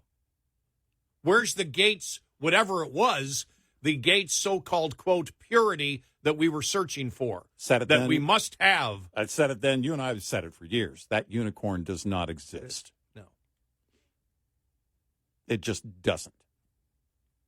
And if you don't like that and you're in the game and you're in the halls on Capitol Hill and you're a member of the House and you don't like that and you want it to be about you, get out. And remember. Quit. Go home. Remember. Matt Gaetz, knowing that Jim Jordan offered the blue state Republicans a carrot that could only happen if he introduced that legislation with full support of Democrats. Yep. Matt Gaetz was saying, well, you can even censure us. You can do whatever. You can kick us out. You can do whatever as long as you vote for Jordan. That I'm willing to sacrifice my career to get what? Now, he wasn't because it wasn't going to happen. Right. But it's all showboating. Right now, it's all showboating. It doesn't, and it doesn't matter who that candidate is. It gets you nowhere. If it, whoever they're going to be and however they're going to campaign in the halls and on the phones and behind closed doors and everything else is going to be the exact same. Nothing is going to change. We said it from minute one, from where this all started.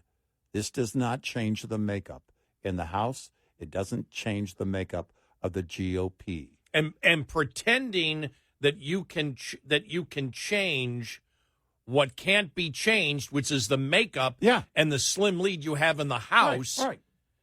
and that you can have more clout if you're just angrier. Mm-hmm. What are you talking about? Not compromising with the Democrats? You're compromising with Republicans to pass a bill that could only be passed because all Democrats would vote for it. That's right. And you're complaining that McCarthy wasn't tough enough? Right.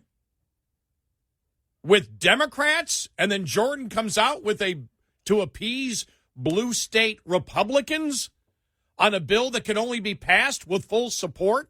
Because you're not going to get Republicans voting for it. Nope. You would need full support of the Democrats. The Democrats to get there? Yep. And that's somehow more conservative purity? Have we all gone bat soup crazy? Yes. By the way, I had some bat soup a couple of weeks ago. It was really good. Very tasty. I just shaking my head. Shaking my head. What's the fight about now? Where is it going? Yeah. What is the end result? I don't have a problem with any member of the House or member of the party having a problem with another member of the House or member of the party. That's not the issue. But this was your remedy, which was going nowhere from day one, and anybody who was an adult about it could see it. 866-90 Red Eye. Brought to you by Hot Shot Secret. Hi, I'm Jen Loomis, a transport safety expert at J.J. Keller, and I'm here to share a tip on compliance, safety, accountability.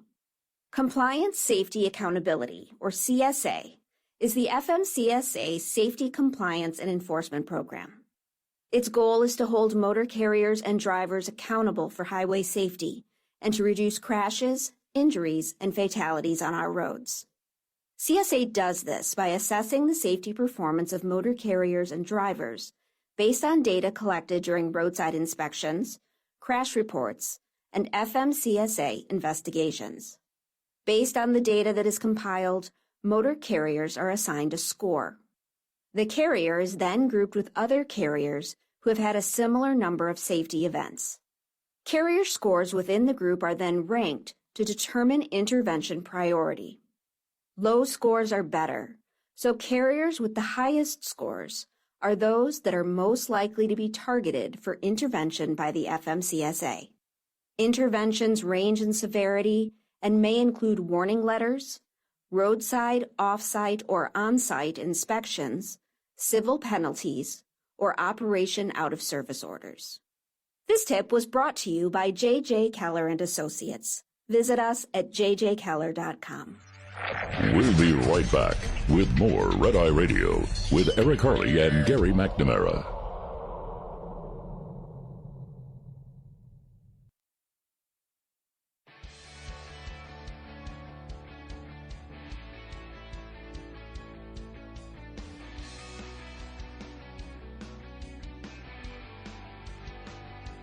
It's Red Eye Radio. He is Eric Harley, and I'm Gary McNamara. So, yeah, I mean, I thought it was worth reading it. But what are you fighting for now? What are the Republicans fighting for? Everybody has been willing to compromise. From what I can see, everyone, including Jim Jordan, was willing to compromise way more than the House Freedom Caucus plan that McCarthy approved. Right. Which was bound to happen. That actually cut. Right. And I mean, you're wheeling and dealing, trying to get votes. That's what you're doing. But in doing that, you're offering something that can only happen with the Democrats being on board full and completely. And there's no way around that. And tell me how that's a conservative move. And so now it's down to, well, you've been so mean and this has happened and the intimidation. Now it's down to, I don't like you, I don't like you. Yeah, exactly. That's what it seems to be down. Right. We're not talking issues anymore. No. Nobody's talking issues. Right. You've got, Gates out there trying to, and a few of the other 8 trying now to virtue signal, we're willing to give up our careers to vote for Jordan. Well, what did Jordan offer in order to get people's vote? Yeah, right. Something that McCarthy would have never offered. Right. And it's like it gets down to when we got it was the first caller that we got on this about 2 weeks ago on it. Mm-hmm. Said, you guys don't understand what the fight's about. Mm-hmm. Like, well, you can educate us. Well, we need somebody as strong as Speaker of the House as Trump was on and believe what Trump believes. Well, wait a minute.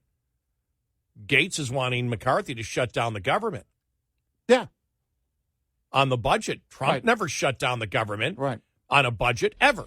He knew politically what it would be. Right. He never vetoed it. Never vetoed a budget, even when he was accused of spending too much. Right. So, I mean, I don't think Republicans even know what the hell they want. I mean, the rank and file. No, I think that's a great point.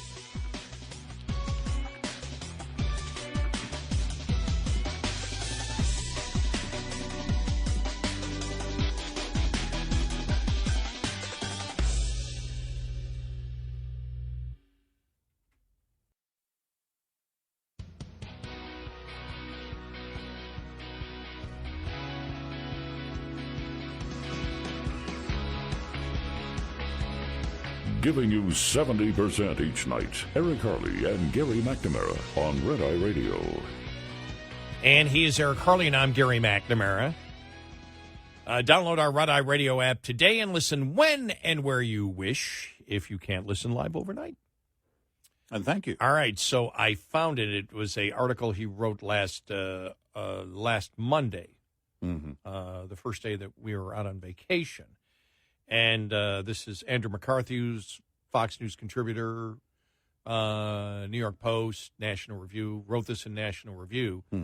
Despite the word salads from Secretary Blinken, because he's the first one that covered it, he's the only one that really has said, questioned whether that $6 billion, for the release of the hostages was refrozen. Right. And he was the one who said, I don't think it was in the last article that we read. Right. Now he said, it's not true. Despite the word salads from Secretary Blinken and the media, the status quo has not changed. Contrary to the Biden administration spin, we will say Biden administration disinformation and media repetition of the same, and thus to popular belief, the $6 billion as to which President Biden waived sanctions on September 11th of all days so it could be transferred to Qatar for Iran's benefit has not been refrozen. Commentators should stop saying that the Biden administration under pressure from Republicans and other critics, got Qatar, the country, to accept a recession of the waiver and deny Iran access to the funds. It is not true. And then he recaps everything, that the $6 billion was generated by Iranian oil sales to South Korea. Biden's ability to freeze the money so it would be inaccessible to Iran ended when he formally waived the sanctions. At that point, the $6 billion was transferred from South Korea, which had been honoring the sanctions, to Iran's close ally, Qatar, with the explicit understanding that the sanctions were no longer applicable. The new arrangement was that Qatar would possess the funds and manage their, disbursement. Iran would not have access to the money in the sense of possessing it. Instead, Tehran would ask Qatar to draw on the funds to make direct payments to third-party suppliers of humanitarian goods and services. The United States would monitor those transactions to satisfy itself that they were for legitimate humanitarian purposes and that Iran was not redirecting the funds to unapproved or nefarious purposes. But this was a political arrangement. The Biden administration could protest if it disapproved of a disbursement, but had no indication, there is no indication that the U.S. had the authority to halt any movement of the money that Qatar decided to make on Iran's behalf. To summarize, Biden had the authority to halt disbursements by keeping the $6 billion frozen in South Korea. He forfeited that authority when he ceded control to Qatar. Last week, Biden Treasury Secretary Trump said that what he portrayed as a revised understanding between the United States and Qatar that would stop Iran from benefiting from Biden's transfer of funds. As I observed at the time, however, this announcement, when actually analyzed, marked no change in the status quo. What he said in the Post words was that U.S. and Qatar had agreed to stop Iran from accessing the $6 billion, but as recounted above, it had always been agreed that Iran would not have access to the funds in the sense of possessing them. The question was whether Qatar would still be able to spend the funds for Iran's benefit. Since money is fungible, if Iran could still get Qatar to draw on the $6 billion from Biden to pay for humanitarian goods and services that Iran otherwise would have to buy with funds it controls, then Iran could repurpose those otherwise allocated funds to terrorism, as we know. Telling you the initial coverage in the Post and later reporting in the New York Times repeated the Biden administration storyline that Qatar was joining the U.S. to deny Iran access to $6 billion from prisoner deal. To quote the Times headline, there was no quoted statement from any Qatari official asserting that Qatar had agreed to change the original arrangement. Well, and from that point on, there has not really been any more on that part of the story. Nope. Because that's what you would, think about this. That move would tell the world, hey, we want to help put an end to this. And likely then would spur the interest of enforcing the oil embargo on Iran. So from there, if you've got Qatar and the U.S. both agreeing to claw back those funds, then likely you would have officials from both the U.S. and Qatar proudly promoting that and also likely talking about further sanctions against Iran.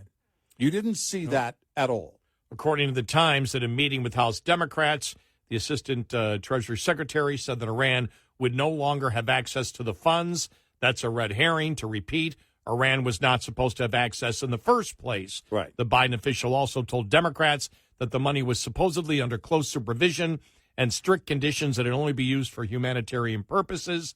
Again, that's just a regurgitation of the original deal. It does not deny that Qatar has control of the funds and can disperse them at Iran's direction. Obviously, realizing this, the Times buries this paragraph in its story. The Treasury Department, which oversees the funds, is not employing sanctions power to formally freeze the money, but has was described as a quiet understanding with Qatar that Iran would be unable to retrieve it. Quiet understanding. Right. Biden is not employing sanctions power to formally freeze the money because it has no such powers over the money. Exactly. It has already surrendered to Qatar. Exactly. All Biden has is a non-enforceable understanding with Iran's close ally Qatar, and there was no new understanding that ever happened. Right. That was a lie. It's like they floated something that they wanted, they know some people, that a lot of people wanted to hear. Knowing it's a full lie, they just floated this, and then there's no follow-up on it. None. And you're not going to see it. You're not going to see it. If they haven't done anything by now, then why do it now? What's going to motivate them to do it now? Nothing. Nothing. Absolutely nothing. Biden made his showing in all of this, and it's over. And when the Qatari official was there with Biden, right, he said, and this was from the translation, they said, there may be some incoherence on the translation, but it said, regarding the quote, regarding the media reports about freezing Iranian funds in Qatar, the state of Qatar is always committed to any agreement, and every step must be done through consultations with other partners that fund the money here in Qatar is there, and Qatar will focus at the priorities of need not do anything that will escalate the situation in the region, end of quote. Said, well, in that word salad, nowhere did he say the money would stay frozen or that any Iranian request for its disbursement would be denied. He certainly did not say that Qatar had ceded authority over the money to the United States. Biden was standing right there when Sheikh Mohammed spoke. He could have easily clarified if it were true that the $6 billion was frozen and that the United States had control of it. Not surprisingly, though, they didn't. Yeah. The money is not frozen, and the U.S. does not have control over it. Oh, excuse me. Blinken was standing right there, not Biden. Blinken was standing there, not Biden. The money is not frozen. The U.S. does not control it. It's the exact same deal that was done on September 11th. Right. There was never a new deal. There was never a new understanding. The Biden administration, again, the Biden administration, that is his sole purpose is to stop disinformation, again, peddled disinformation to the American public. Right. They're proudly lying about it. Insanity.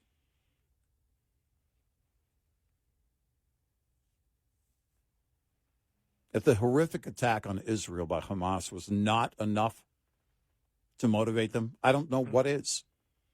And in a stroke of luck for the Biden administration, the clown show that is the House Republican Conference has left our country without a functioning Congress while the world is exploding. As a result, legislation to refreeze the $6 billion proposed by Senate Majority Leader Mitch McConnell and Senator Tom Cotton cannot move. Well, that was useless anyway, as we said, really? because we don't have legislation over the money anymore. Qatar has it. Right. So that was initially... There is no clawback mechanism here. As we have said, initially that was a way by promoting that bill, and if you could get that passed, to have the president veto that bill. Right. You're trying to get him to, on record as to what this thing is. If we had a functioning Congress, the $6 billion would not be the only aspect of Biden's deal with the Hamas patron Iran that was worth scrutinizing. As I detailed over the weekend, there was also the prisoner swap in which Biden actually pardoned 3 men accused by the Justice Department of clandestine activities on behalf of Iran. They have been released in the United States, not sent back to Iran. Unbelievable. Well, if the border's open, why not, right? The border's open anyway. And he writes it here. If McConnell-Cotton legislation could be moved through Congress, it would be a source of embarrassment for President Biden, but it would not actually deny funds to Iran, as we've stated. Mm-hmm. Because they can't. It's not right. You don't have the power United to States. You can't freeze what you don't have. Nope. And so Iran is every day, by the way, still selling oil on the global marketplace. They have access to that money. There is there's nothing that's going to change it. And they'll fund Hamas, they'll fund ISIS, they'll fund Al-Qaeda, they'll fund every terrorist organization out there to the tune of billions and billions and tens of billions of dollars, and continue to do so as long as Joe Biden is president. And then Biden will plead with the American public to fund Israel for defense. in their fight, by the way, which I'm not against. Right. But it's insane if you don't first stop the money flowing to Iran. Right. Right? Stop the money flowing. How was that not I don't know. the go-to? Because Biden, by his actions, wishes to fund both sides in a war. It's unreal. Where one side are just brutal terrorists. Yeah. Is what they are. Right. And as I said earlier, tell me where I'm wrong. No, that's the scenario. Please tell me where I'm wrong on that. Biden has the power to cut Iran off. And won't do it. He won't do it. 866-90 Red Eye.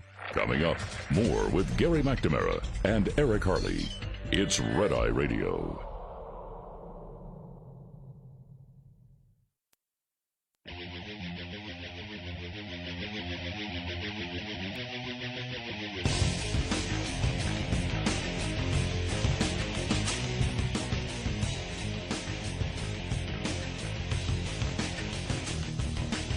It's Red Eye Radio. He is Eric Harley, and I'm Gary McNamara. Welcome and good morning. Thanks so much for being here. Wow. You know, I was talking about Andrew, when I mentioned Andrew McCarthy, he also wrote a column on Sidney Powell's guilty plea. Points to a faltering case in Atlanta. Really interesting point saying, you know, the whole thing of the RICO Act. Yeah, right. You know, because the fact that they, and he's talking about the weakness of the case against Trump and the you know, using the whole RICO Act, which shows that, you know, she agreed, like Powell, and also talks about the bonds bailman Scott Hall was hit with big RICO conspiracy charge as well as several felony charges. Like Powell, his plea to minor charges will assure him of a non-prison sentence. Powell likewise pleaded guilty to intentional interference with the performance of election duties, as well as 5 other misdemeanors without being required to plead guilty to the RICO charge or even admit that she was guilty at all. Powell's been given a sentence of 6 years probation and a fine of $6,000 with an additional $2,700 restitution assessment. Like Hall's sentence, Powell's includes an agreement to write a letter of apology to the people of Georgia.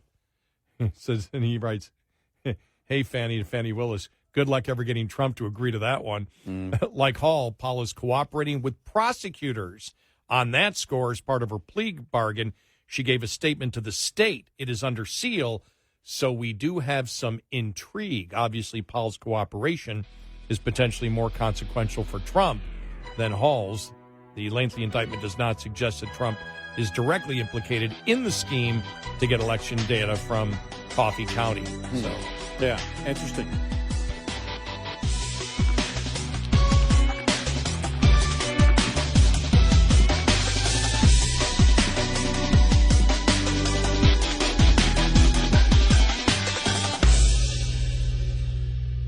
This is Red Eye Radio on Westwood One.